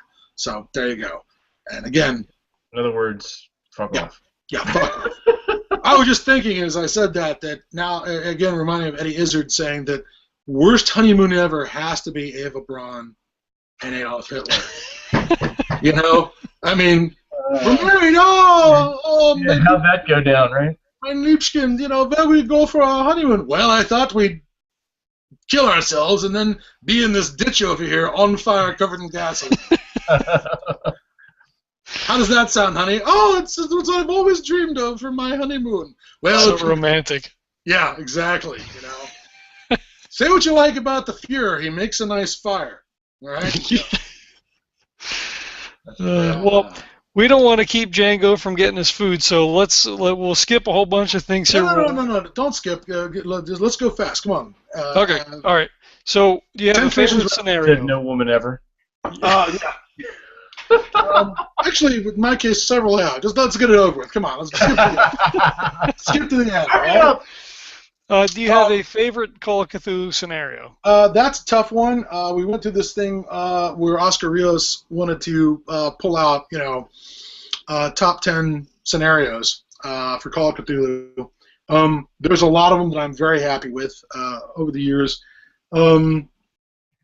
I don't know. That's a really tough call. There's a lot of good stuff that's turned up in the Unspeakable Oath over the years that are quite awesome. I've always loved Brett Kramer's Last Things Last. I liked it so much, I totally ripped it off and turned it into a short story, which turned up in Shotguns v Cthulhu, where you're Delta Green agents, and your job is to go to a dead former Delta Green agent's house and search it and make sure he didn't keep any journals or any keepsakes or anything related to the mission. Mm-hmm. And you find out that this is not his only property. He has a cabin out in the woods. And you get to go out and find out that not only has he got some keepsakes, he's tried to fix some of his previous operational mistakes, shall we say. And there's all kinds of terrible things waiting for you out there. It was a very clean, very simple scenario. Let's see.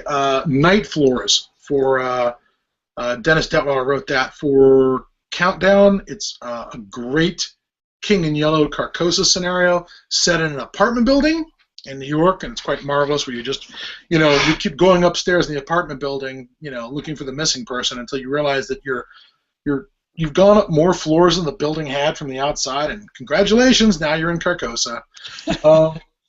That's a really good scenario. That's tough. There's been so many good things published over the years. I really wouldn't even know where to start on Call of Cthulhu. Anyways, I really don't know where to start on that. The things I'm always most happy with are the things that are like, always happy with expeditions. I'm always happy with things that are set in archaeological backgrounds, like the things that we did for Mysteries of Mesoamerica. Those were all sort of archaeology-based scenarios. I really don't know. I don't know that I can come up with a single scenario that is particularly awesome. Fair enough. The list could go on and on. Next question. What's your philosophy as far as attending conventions? You prefer to run games while you're there, more of, wander around, socialize? How do you approach your convention going? Does that answer? I was a part of that. Yeah. Okay. So, depends what the convention is. The first thing I want to do is sing for my supper. If I got to be there because they brought me there, the first thing I've got to do is make sure I go to all the panels and run all my games and do that kind of thing. And then after that kind of work is done, then it's mostly socializing. Every once in a while, I'll certainly go to panels and things that or readings or whatever that appeals to me in that department. But the main thing, I guess, is always to make sure I get business done first. And a lot of it is business because it's about making sure that everyone knows you're not dead yet. Manning the booth. I mean, I never get out of the booth at Gen Con because it's all about keeping the flag flying and making sure people know we're still in operation and we haven't. Well, you can't get out of your booth at Gen Con. You can't fucking walk. Yeah, there's that also minor problem. And it's getting worse every year. But regardless, I suppose that's the thing. I like running games. Playing games, I would like more of that. But again, it sort of the bird. When it comes to me and a guest or something, I'm usually running games, so I don't get to play as much as I'd like. I particularly would love to play games that I don't know the rules for, of which there is a vasty amount of. So it's the best way to learn. Oh yeah, dive right in. Listening to podcasts too, I find is a good way to get exposure to new systems. Oh yeah, you guys have watched Tabletop, right? Tabletop on YouTube. Yeah. There's a number of board games that I never would have given the time of day until I watched them play it on Tabletop, and I'm like, okay, now I get it. Now I know what this game is. I know that it is worth $60 to $80 a box. It's like window shopping, yeah. Yeah. Mm-hmm. That's another game I can't get enough of. Is Flying Frog Games out of Seattle did a game called Fortune and Glory, which is the sort of board world's globe-trotting version of like all that pulp stuff. There's Your characters are archaeologists, dashing pilots, undercover spies, whatever, and you globetrot the world, either racing each other to collect a number of artifacts to win the game, or you can play the game. You can fight Nazis, gangsters, an evil cult, whatever your preference is. I admit, punching Nazis is always awesome, so I have a tendency to defer, go straight for the scenario where we get to blow up an airship. That's always fun. Fortune and Glory is an astoundingly cool game, especially when you throw in all the expansion sets for it. It's maybe, I guess it probably is with all the cards you can buy and everything else. It's probably close to $180 to get everything, and it's absolutely worth it. I've played the shit out of it. Love playing the game, the basic set's pretty good, but it has one flaw, and that is the basic set when you're has this thing where you to get an artifact, the artifacts come with two cards. One is like the blank, and the other card is of blank. So it's the helmet of Atlantis or the trident of Zeus. So they got two piles of the and you mix them together, which means you have something like 400 artifacts, right? Because you're like two piles of 25 cards. I'll come in and give you a kiss when I'm done. Oh, really? Yeah. So, you buy us breakfast too? Yeah. Yeah, that got. Did I mute and then unmute? No, we heard you. We heard you loud and clear. I'm gonna come in and give you a kiss when I'm done. I'm like, He's clearly talking to the cat. No, my daughter's going to bed. Okay. See, you made a terrible mistake, and yet a good mistake, because again, she's obliged to take care of you when you can only poop yourself. Well, there's actually no guarantee of that either.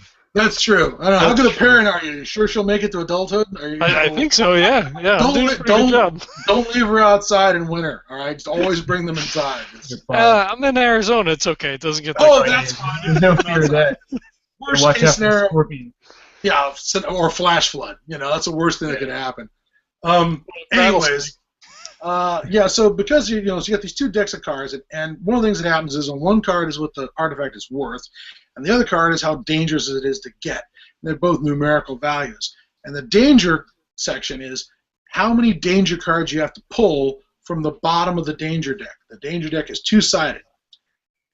You pull from the bottom, so you don't know what card you're getting, and it says you have to you must infiltrate a Nazi U-boat base. Use these skills, get successes on these rolls. If you fail the roll, the danger, you lose your turn. You flip the car over, and you go into a cliffhanger. Now you have something even more dangerous to get past. But you'll have to wait to see how you get out of it next week. Like a serial, like an old-time, tune in next week to see how Captain Marvel escapes the death machine or whatever.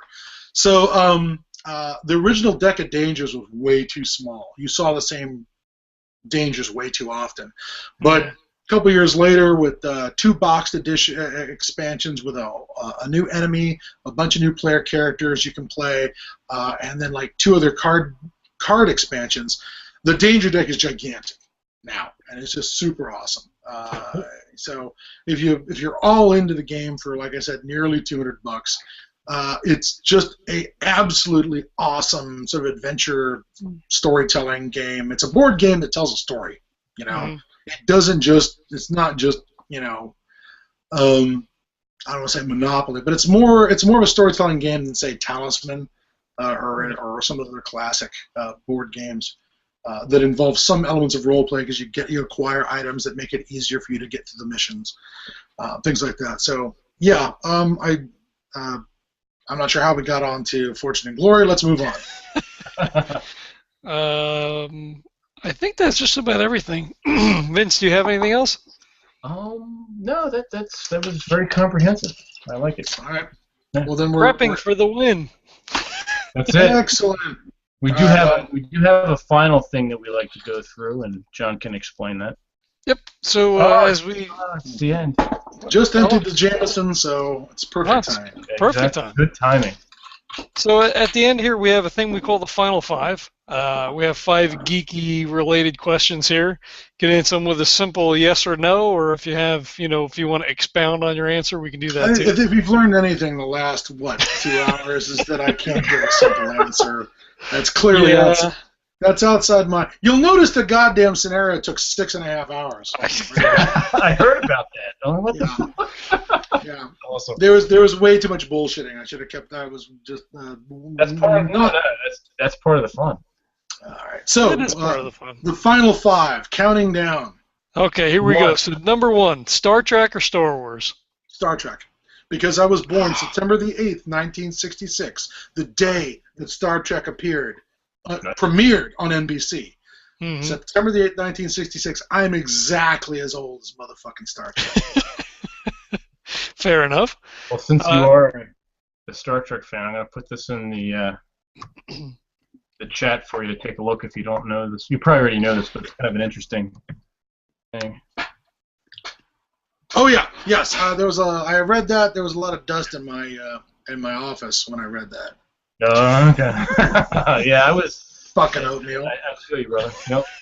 I haven't cried like that since the last of the V8 interceptors rolled over during Road Warrior, and just oh my God, cried like a baby watching that car go end over end. Jesus. Anyways. Yes.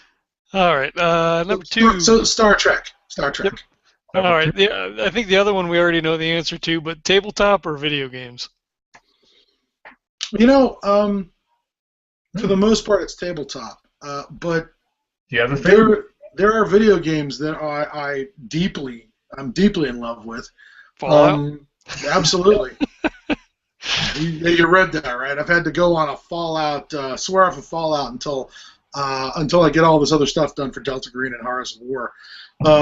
Fallout is one that I really loved. I tell you, the first time I really got this idea that maybe there was something going on in video games besides just how fast my thumbs could move was playing Grand Theft Auto 3 way back, where there was some mission where you're supposed to go gun down some guy at the noodle stand.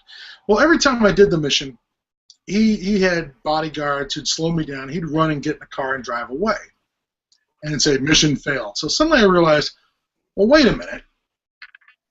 Earlier in the game, I unlocked this thing where there's like this place that looks like a body shop that I could go and get cars repaired, but it had an option where I could rig it with a bomb.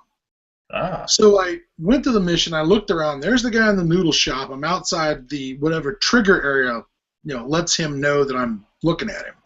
So I went and I just stole his car, and I took it to the bomb shop and put a bomb in it and drove it back to the exact parking space. And then I showed up, and he ran for it, and and he just ran and got in the car and exploded. And it was like, mission accomplished. And I'm like, I don't know if the designers had that in mind, but this platform was flexible enough for me to do something other than just do the mission maybe the way they anticipated it. Oh, that's cool. And I realized there could be other options, and certainly that has become, that's become a thing, and that's something I certainly noticed in the Fallout games. I certainly loved the old XCOM. It was the turn-based XCOM. I haven't had a chance to play the new XCOM because I've been too busy trying to get other work done. There's all kinds of games I haven't played. Haven't played Grand Theft Auto 5, haven't played Grand Theft Auto 4, haven't played the XCOM game. Not going to be picking up Fallout for a while. Haven't played Dragon Age. Maybe the Skyrim. And I haven't picked those up because maybe I'll admit that I'm not as enthusiastic about fantasy settings as I am about others. Other modern settings or post-apocalyptic setting that Fallout gave us. So there are games that are amazing. I'm really happy with some of the scare games that I've ran into lately. I picked up one on Steam, my first Steam purchase, which was Amnesia: The Ascent, which is just a game designed to scare the shit out of you. Right. And it did a great job. It really did a great job. I was really impressed with the way it worked. It even has a mechanic, in-game mechanic for sanity. But like I've not played Dark Corners of the Earth. Speaking of Cthulhu games, that's really good. Yeah. But it's mostly a matter because when I play a video game, I have a tendency to get into every nook and cranny, unless it's a railroad like Metro 2066. Metro didn't let you wander around and explore. It'll show you some lovely cinematics of that world, but it won't let you get into every nook and cranny. Fallout 3 in New Vegas I could get into every nook and cranny. I could find 100 different ways to solve each mission and resolve each problem and build a character based on and that was the big thing. Your character is built and the world is built on the experiences that you create during the game. You change that world. Right. Clearly that direction for games is really, that has a lot of promise. The way that gosh, what's the one that I'm suddenly remember. What's the one with Commander Shepard, and what's the name of the Normandy is the ship? It's not Firefly. No. No. I'm suddenly forgetting the name of it. Mass Effect. Oh, okay. Where you can move your character stats from one game to another. Okay, that's dead sexy. All right.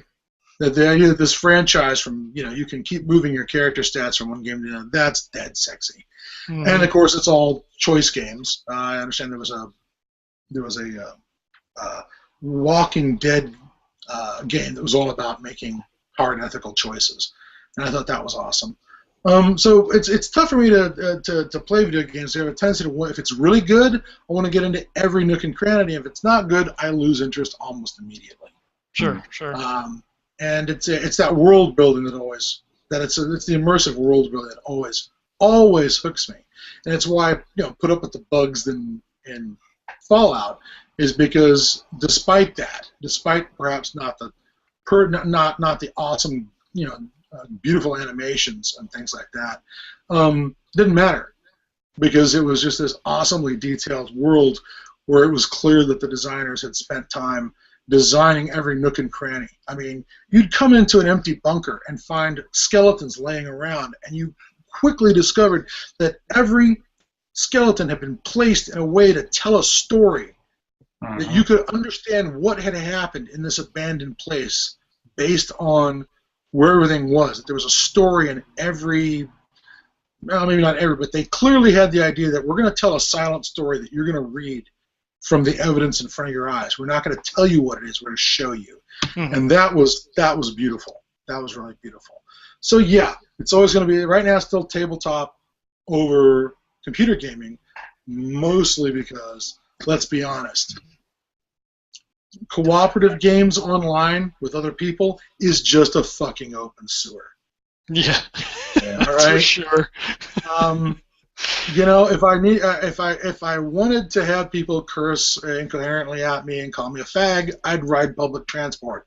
I'd get on the bus, and I just, frankly, no. I have been treated better by the schizophrenic guy mumbling into himself on the bus than I have by people who, ended up playing multiplayer on some, Bad Company or any of those games. It's ugly out there, and I'm not interested in it. Maybe I'm old and an old fuddy-duddy, but fuck those guys. It's really, I would never play those games unless I was playing with people I knew who I could count on to be. They don't have to be gentlemen. They just have to be civilized. Yeah, for sure. All right, let's see the next one: DC or Marvel? That's tough. I'm gonna have to say Marvel. I'm gonna have to say Marvel. I grew up on Chris Claremont and the X-Men. That's where I read an enormous amount of stuff with Chris Claremont's X-Men. That was something I had a lot of comics. But that same time period, I used to read Dave Sims' Cerebus before he demonstrated that he was a fucking lunatic. It's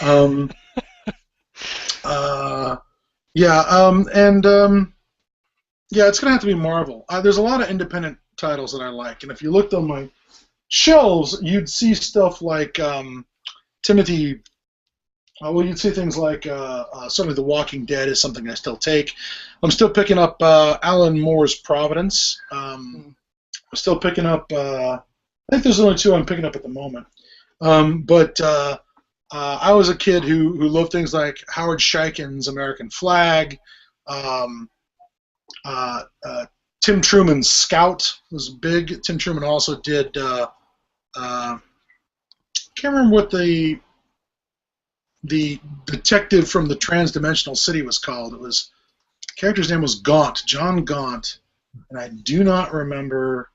But it was Timothy Truman was the artist, and he's still a pretty good. He's still around.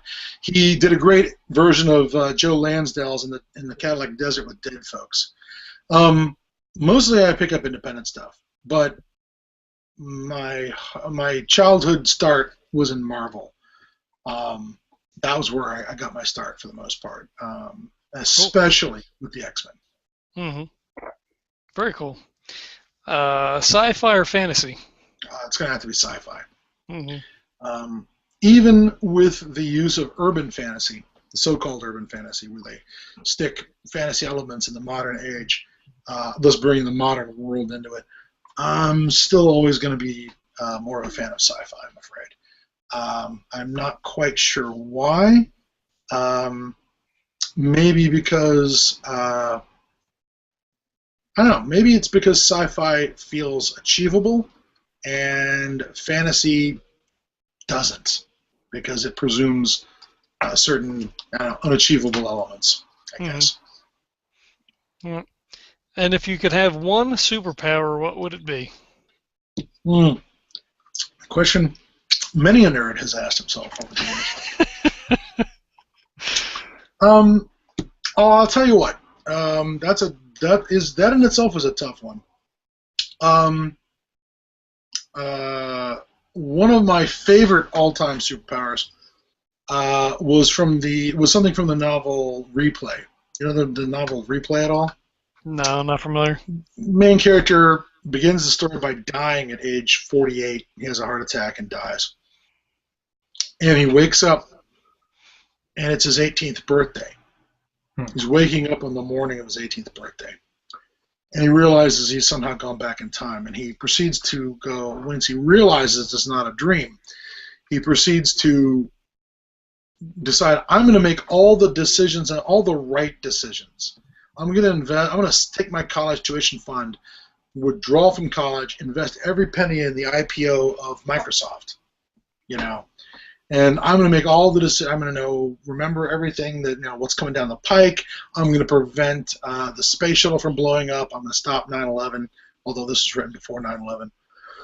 I'm going to remember all those things, and I'm going to go back and I'm going to fix all those things. I'm going to make sure my friend who died in a car accident doesn't die. I'm going to do all these things. And I'm going to have the best of all possible lives. But he still dies at age 48 on the same day of the same heart attack. And wakes up again on his 18th birthday. And realizes he's going to have to do it all over again. And at some point he realizes that, maybe he's not alone. Puts an ad in the paper. If you remember the space shuttle blowing up, answer this ad. And he finds other people, and their answer is, I don't know what's going on either. I haven't got a clue. But at some point, after multiple lives, he realizes that the life he really kind of can't stop thinking about is the first one he had with his wife and his kids, and working at some little station for NPR out, in Southern California or Arizona, or wherever he's from. And then he tries to recreate his life and go back on that original course, a course that was, to him, random. But now he's trying to plot it. He's trying to vector his life towards that original ending of just being a guy who works in a radio station. And that was always very interesting to me, the idea that, if you die, you just start over, and go through the same period of time again. Granted, it's not Groundhog Day. It's not one day. What Bill Murray said is that God isn't all-knowing. He's just been around for a long time. He's been doing this for so long he knows everything. That was always very fascinating to me, because one of my things that I'm most fascinated with are stories about regret and stories about redemption. If you take a story where the main character starts off as an administrator at Treblinka, and you're going to find a way to save that character, I'm willing to try out that ride. You know what I mean?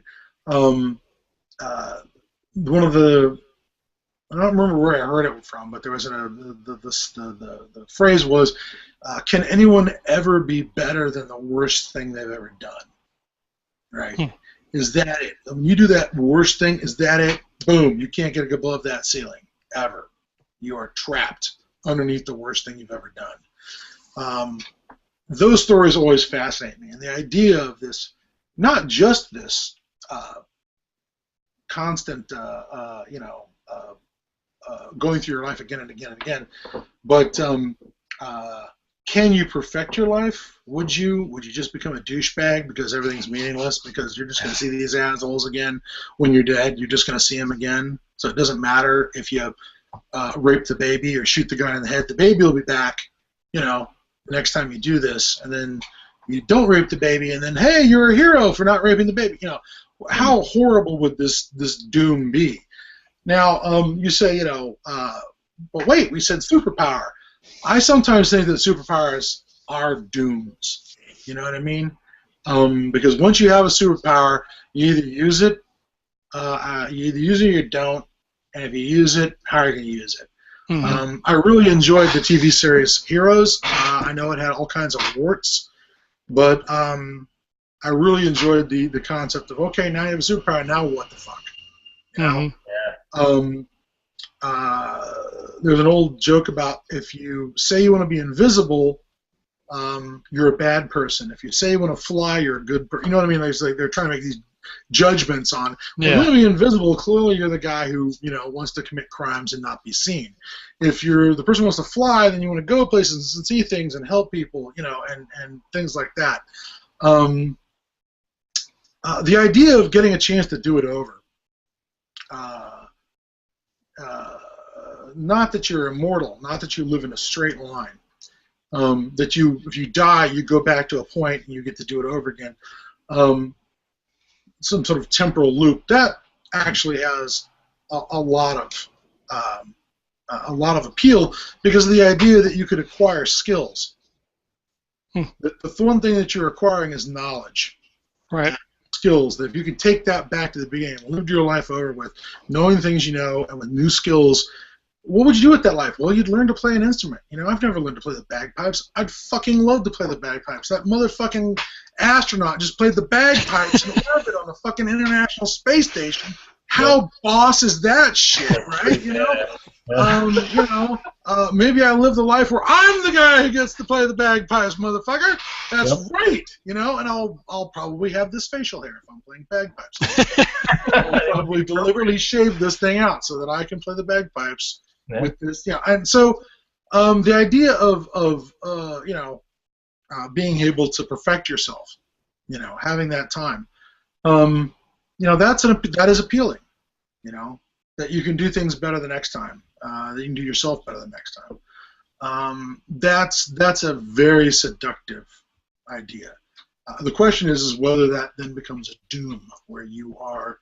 Is there a point where in a 40, 50, I've already outlived the protagonist of the story at 49, but is there a point where you could ever be bored with this world, having done it and lived it?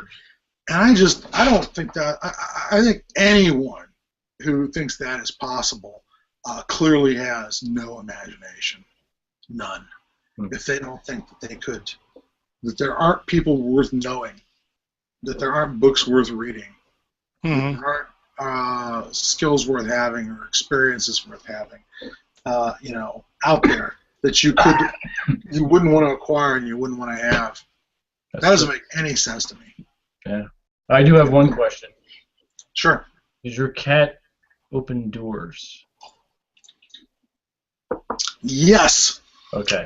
Insofar as if they're not latched, okay. he has figured out. All right. He can it was pry either it that open. either that or you have a poltergeist because your closet door just slowly swung open. Yep, that's him. Okay. That's a guy. Yep. You know, if a hand starts to reach out, I'm gonna hope you'd point that out to me. You know. I will let you. Yeah, we'll definitely let you know. I'm not so narcissistic as I've only been looking at my image on the screen. I've actually been looking at you guys, so I would miss the hand coming out of the closet. Which I will go ahead and I'm going to go ahead and do this because I have the ability to screen share. Speaking of hands reaching out of closets, let's go ahead and see if I can screen share the new cover for Coming Full Circle, which Heather Hudson did for us. Heather Hudson is an artist that I have used a lot. All the way back to the 90s, she's worked for Pagan Publishing, and she is kind of awesome. She's one of these artists where when it comes to doing Lovecraftian stuff, I never have to explain anything. Okay, I just go, okay, we're doing this, and she's like, good, I know what that is, and then it happens. So let's go ahead and open that up, and then we'll go back to the Chrome, and then we'll go to screen share, and I will throw this up because this is the cover that we're going to reskin Coming Full Circle with. I don't know if you can see it. Can you see it? Is it up? Yep. There's the hand. I got it locked on you. Speaking of hands coming out of closets, there you go. I really enjoy. I'm really happy with this cover. This is super duper. But anyways, that's gonna be the new cover for it. I'm still waiting to hear back from John on the back text on the book. But John is again in the Yucatan, in the land of the Maya, hanging out at Chichen. There's some lovely pictures of John swimming in cenotes and hanging out on El Castillo in the ball court in the Caracol Observatory at Chichen Itza. He looks so fucking happy. He really does. As a guy who's written about these places, it's hilarious to see him actually, getting down into them and actually getting to explore the ruins. Yeah, that's great. But when he gets back from Mexico, he'll have some email waiting for him, and we'll get that up on DriveThruRPG pretty fast. Cool. So if anyone's out there listening, Heather Hudson can be found at Studio Wonder Cabinet, where her art blog is filled with all kinds of horrible monsters that you should like and possibly buy prints of, because again, Heather's a great artist. Yes, hint. We stump for some people I think are awesome, like Bob Murch at Pulp Figures, and these are and Flying Frog Games. Yes, I've boosted more material than my own stuff. Now somewhere Shane Ivey is screaming, "Talk about Delta Green! Why aren't you talking about Delta Green? You stupid bastard! What are you killing me?" But I don't know that I need to talk about Delta Green because holy shit, 25 standing on its own. Yep. And we did talk about it a little bit. A little bit. We talked about the origins of it. Yeah. I will, for Shane's sake, let me throw this in, just to burn up more of your screen time. God damn it. Because we're 2 hours into this. The one thing I want to throw up about Delta Green is that, besides that we're doing a proprietary system that is going to... whose sanity system, I would like to point out, has actually been reviewed by a psychologist who specializes in PTSD. A psychologist who specializes in PTSD who actually named a character after him in the original Delta Green. So nice. Cool. If there's any Gene Qualls, the FBI forensics expert who was turned into a ghoul, my friend Myra Jean Qualls now works for the VA, and she is a specialist in PTSD, and has had the uncomfortable experience of having people who were there to get treated recognize her from the Delta Green material. Myra Jean Qualls, it's funny because that's really close to, and she's like, yeah, I know. Well, apparently, Delta Green attracts the attention of veterans with PTSD. So, she actually went through our sand system that Shane Ivey, Greg Stolze, Dennis Detweiler designed. Its big aspect is that rather than just having sand points, your character also has close connections to people, family, friends, and you can deflect sand hits by deflecting it onto your loved ones and ruining relationships and becoming more and more isolated. You can maintain the level of sanity you need to keep doing the job, but your kids don't talk to you, and your wife divorced you, and your friends don't ever ask you out for drinks, because you're the one who always gets drunk and throws a punch, because you've seen shit, and no matter how much you drink, you can't make it go away, and you're coming to the conclusion that the only way to get that out of your head is with a bullet. Mm-hmm. So the sand system is ugly and nasty, but and I really like that way that it's designed so that it presumes that characters in the game do not exist in a vacuum. They are not, an orphan who was raised by ninjas, who, you know what I mean? The standard player character has just springs from the forehead like Athena and has no background, was never brought up, has no social contacts, nothing they value, so that the game master can't use it as leverage, that kind of sort of adversarial relationship with the game master. I think Monsters and Other Childish Things has a similar mechanic where you can use relationships like that. You'll note the same people are responsible for it. Oh, okay. Yeah, it's still Shane Ivey, it's still Greg Stolze, it's those guys who believe that we don't live in vacuums. Mm-hmm. The characters shouldn't live in vacuums either. Right.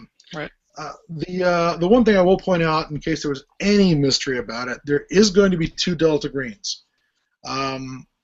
We had a lot of people ask over and over again, what if Delta Green is legitimate? What if Delta Green got its funding back? What if Delta Green could call in an airstrike from a Spectre gunship? And the answer is, well, there's going to be a Delta Green like that's come in from the cold and is now budgeted and now has manpower and resources. And there's going to be a bunch of guys who did not sign up for that shit, who've stayed out in the cold, who've maintained who do not take orders from a bunch of guys they never get to see. And when they want to burn the book and trash the cultist, they can. And nobody ever tells them, you need to retrieve that asset. You need to retrieve that person, that prisoner for debriefing. Well, who's going to debrief him? Well, top men. None yet.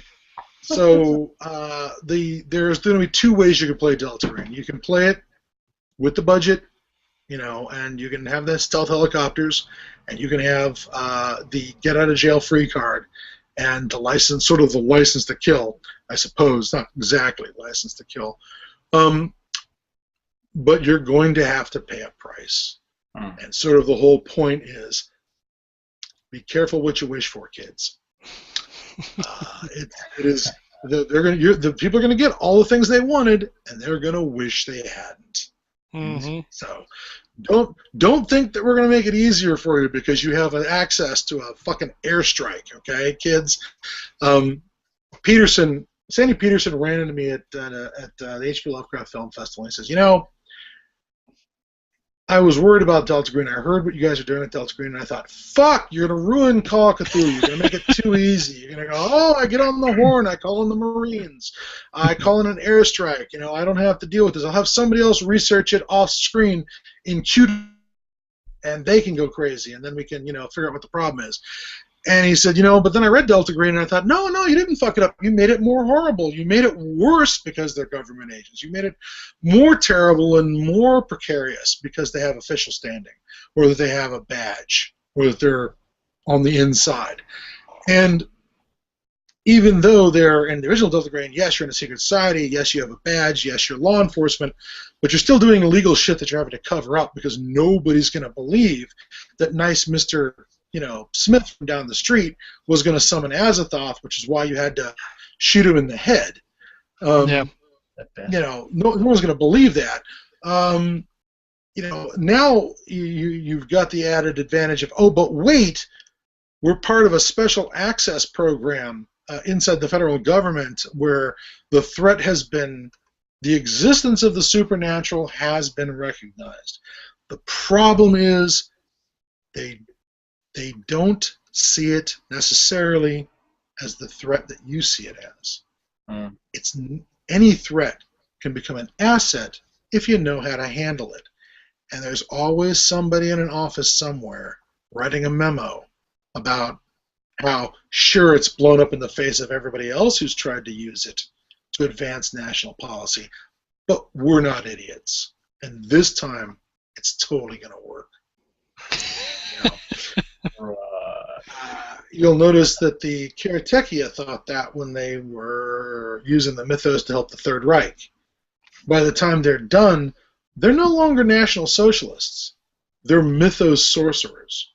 You know, they're not loyal to any kind of concept of the Third Reich. They are now loyal to, you know, the Nyarlathotep. You know, that their national mission to save Germany and the Aryan race and all that kind of, you know, National Socialist nonsense. They mucked around with that stuff long enough. They're just more mythos cultists. You know, and that sort of one of the themes that's going to be going on is, can you just how much contact can you have with this plutonium, this psychic plutonium, using it to protect the world before maybe you're the problem? You know, what did Aaron Eckhart say? You either die a hero or you live long enough to see yourself become the problem.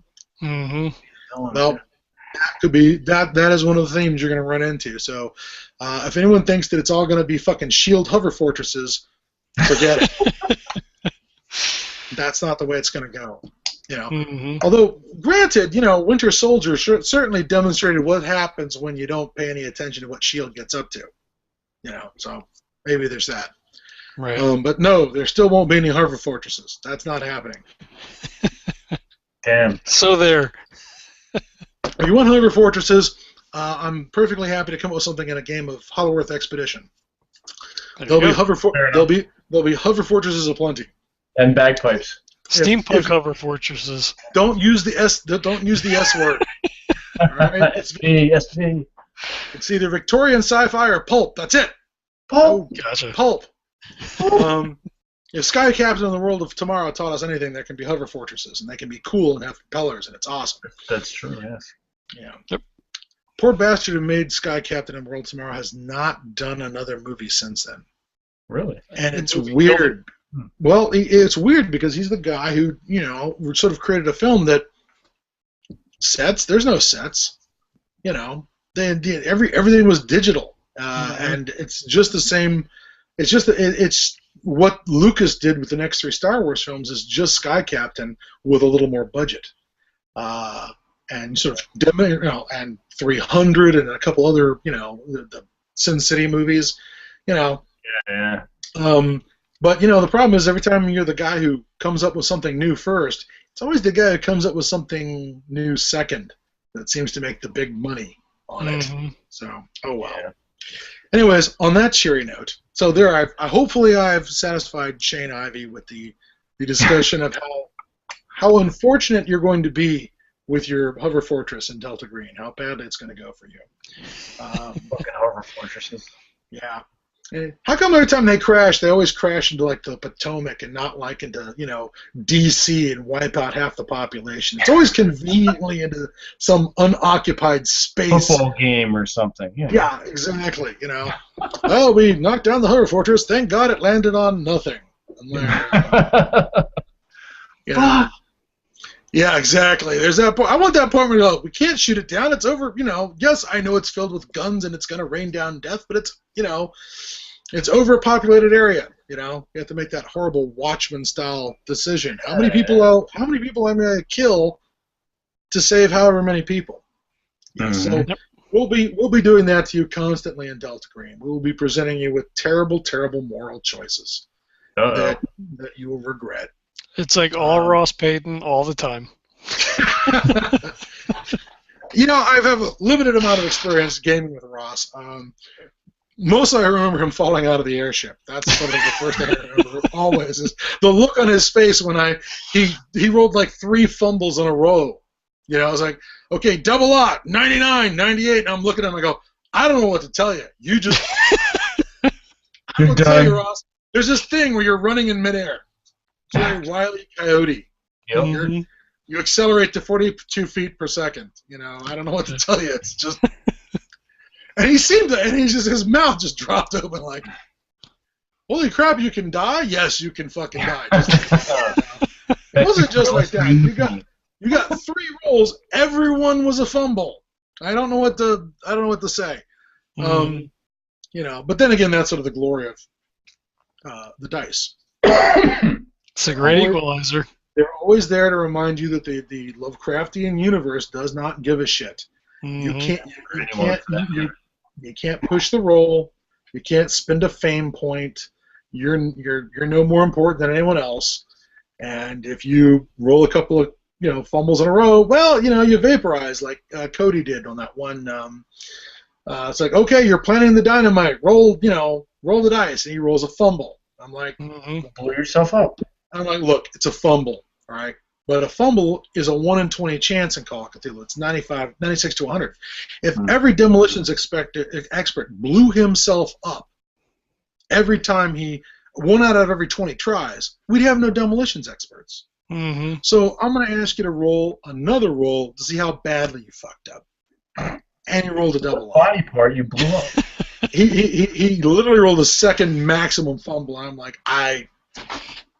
You blew them all up. I like you, but the dice don't.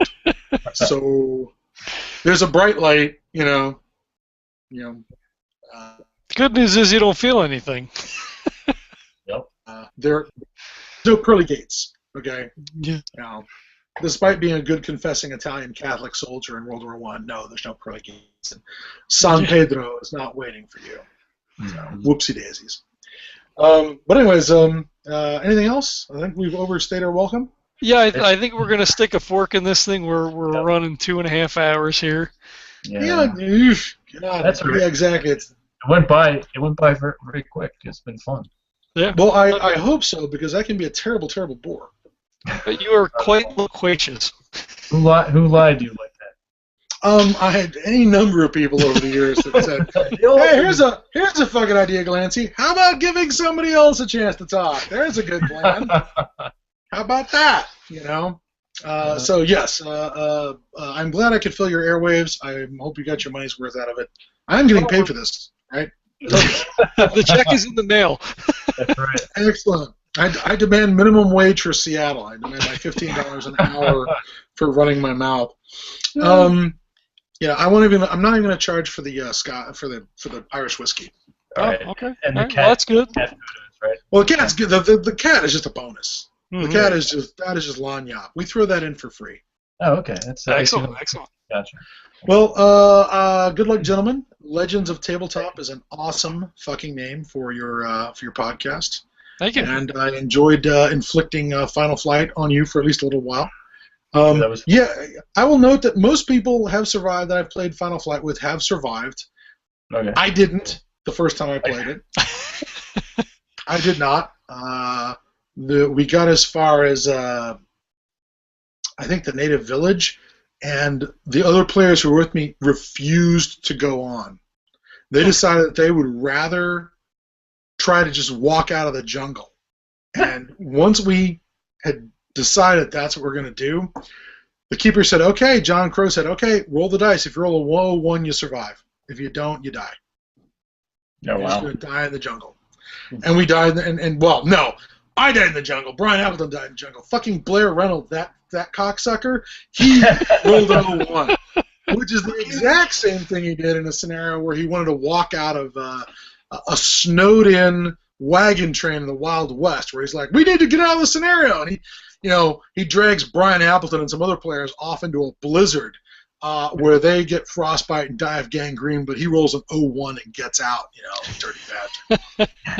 That's okay. That's okay. He's died horribly plenty of times, mostly due to his own decisions. One of the most charming things in Mysteries of Mesoamerica, Mysteries of Mesoamerica, lovely cover by Blair Reynolds, is Blair, included in the scenarios these little things he called player character RIPs, where he would show the player character. Oops. Oh, yeah. There. Little player character RIP, where he'd show an illustration of the character who died during playtesting, and give his background. So I'll say Ian Rhodes McGarrett, Mr. Reynolds' character in the Well of Sacrifice scenario, professor of ancient languages, epigrapher, cryptographer, explorer, marksman, and outdoorsman. Died July 10th, 1914. Final words: I must see, I must know. And there's like one of these for every single character who died playtesting. My favorite being, what are you talking about? I am sneaking. Famous last sums words. it up. Yeah. Talk about your famous last words. You know, Yeah. I thought I'd be quieter if I strapped cats to my feet. You know. Yeah, it just doesn't. You think they're quiet, but then you hear them running around your house, and it's like a bunch of little furry elephants. Yeah, no Done. kidding. We're done. 4 minutes later, we're done. Let's get out of here. All right, so You've got children to kiss. Yes, that's true. She's probably already sleeping. So where can everybody find you at? My house. There's Facebook. Certainly there's Arc Dream Publishing for the Delta Green stuff. The Pagan Publishing website is horribly out of date. I just paid a bunch of money to have somebody rebuild it for me. I'm going to be going through what they produced using a new website management program, which is so much better than the shitty HTML site that I had built years ago. I'm going to go through that and make some corrections, and hopefully, that site will be updated sometime this month or in December. That, I suppose, is one of the places you can find. You can find me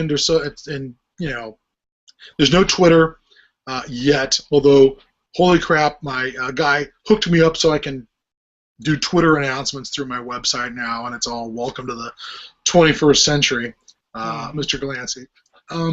But you can certainly find me on Facebook under Adam Scott Glancy.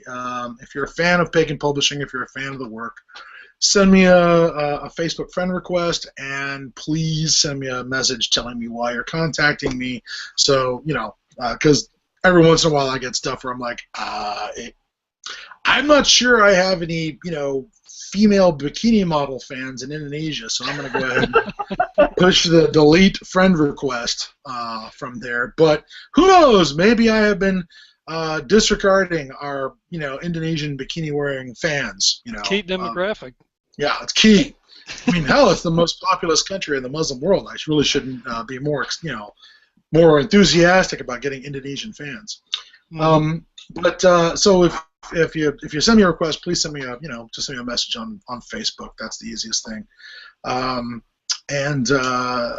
most of the emails on the website are still active, I believe. But social media, Facebook's the easiest thing. That's the easiest thing to find me at if you're looking for me. If you're looking for Pagan Publishing, it's www.tccorp.com, because again, the taxes are filed under Tynes Cowan Corporation.com, named for John Tynes. Pagan Publishing is just an imprint. And finally, if you're looking for the new stuff from Delta Green, go find it on arcdream.com. And of course, you'll find a Pagan Publishing page on DriveThruRPG, and you'll find all of our books available through Arkham Bazaar, the nice people who run the H.P. Lovecraft Film Festival up in Portland every year. Brian and Gwen Callahan, they just had their 20th anniversary of the festival. It was amazing. Jeffrey Combs, who played H.P. Lovecraft and has played Herbert West Reanimator, came out to the event. Charles Stross of the Laundry Novels came out and did some wonderful presentations. Thomas Ligotti? No, not Thomas Ligotti. I'm such a dick. I'm suddenly forgetting. It wasn't Ligotti, I don't think. It was. Oh man, stay right there.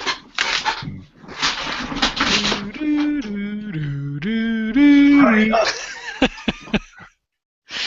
Adam is furiously searching for a book. Richard Lupoff. Richard Lupoff came out to the festival. He's an old pulp writer from the ancient days, and Lupoff is a guy who's a huge Edgar Rice Burroughs sort of scholar. But he's also a guy who wrote back in the day for the pulps and wrote in sort of the second Lovecraft circle. Lupoff came out. It was a great time. Anyways, they have a website called Arkham Bazaar, as in the kind of bazaars you sell things at, not bizarre. No, but ArkhamBazaar.com. All of our our hard copies are available there for a lot of our books. Plus, Arkham Bazaar sort of is a one-stop shop for all things Lovecraftian, whether it's stuff from the H.P. Lovecraft Historical Society or stuff from Dagon Industries, like a nice Cthulhu fish bumper decal, you know, or a zombie hunting license. All that good stuff is available. We also have a Deep One fishing license that's available through Arkham Bazaar from Dagon Industries. So check those guys. Check those guys out. And again, the cat has this thing where he decides to run up me from between my legs. It's love. It's not aggression. I swear. It looks like he's hugging. Yes. Yeah, I suppose. Anyways, so from Murder Rock, you're okay. Yeah, exactly. That's why they don't have thumbs. It's good they don't have thumbs. Yes. So, anyways, for me and Django here at Fort Pagan Publishing, I guess I'm signing off. All right, we just want to thank you for coming on. We appreciate you spending the time and running a game the other day. It's something that we'll look to do again in the future. See? There you go, your audience. Thank you, Vincent. You're welcome. They're cheering because I finally stopped running away. Yeah, this has been a blast. We definitely want to have you back on, too. Okay. Is there going to be... Will there be a debate? Is there somebody else I can talk over? Well, there you go. We could get Oscar on with you. We were thinking about, there you go. Oh, we can tell you what we can do with Oscar. We can argue about the top 10 beginning scenarios. Because we went back and forth. Me and it was Mike Dixon. Oh my God, I'm forgetting his name. Good Lord, the guy who designed 7th Ed. He's one of the primary designers. Mike Mason. Mike Mason. I'm such a jerk. And Oscar and a couple of people, went back and forth trying to come up with our top 10 beginning Call of Cthulhu scenarios for Necronomicon Providence last year, and we could only decide on maybe 3 we could agree on, and then it was just a whole pile of no, you're wrong, no, you're wrong. So at least we it makes for good viewing. Yes, yeah, exactly. But Oscar's pretty awesome. He asked me to do some stuff for a new project of his, which will happen sometime in 2016. Oscar, it's all gonna have to wait until Delta Green and Horrors of War is done. So I'm so glad you said it was a 2016 project, because writing about Weimar Germany in the 20s is going to be that's gonna take a lot of work, and that really is. Anyways, so yes, have Oscar on. We'll throw things at each other. It'll be great. Yeah, that was one of the plans for future guests, is to have a discussion panel. Or like a round table kind of thing, yeah. Yeah. All right, we can do that. Django will contribute, I'm sure. Totally. Yeah. Put a little hat on him and dress him up. Yeah, cats love that shit. They do. It's so dignified. I don't know how the Japanese manage to dress their pets up. Somebody posted a picture of their cat dressed up with a Pip-Boy in a vault jumpsuit. I don't even know. They must have given it like a tablespoon of NyQuil right before it passed out. Yeah, animal tranquilizers seem like the way to go when it comes to dressing your cat up in adorable costumes. I mean that, or you're gonna have to dress wearing hockey gloves and pads and chainmail. That doesn't seem like a good plan to me. All right. So, all right, me and my roommate say goodnight. All right. Good night, Adam. Thanks a lot. Thanks, man. Adios. Take it easy. Be seeing you. You got it. All right, everybody. So that was Adam Scott Glancy. You can find us at legendsoftabletop.com. Our forums are now up and live. You can click on the link for that, or you can go straight to legendsoftabletop.boards.net.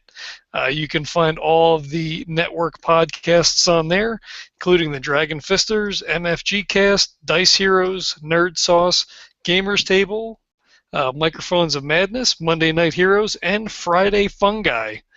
So we've got quite a later on all that shit. We also have it's not the podcast network, it's the broadcast network.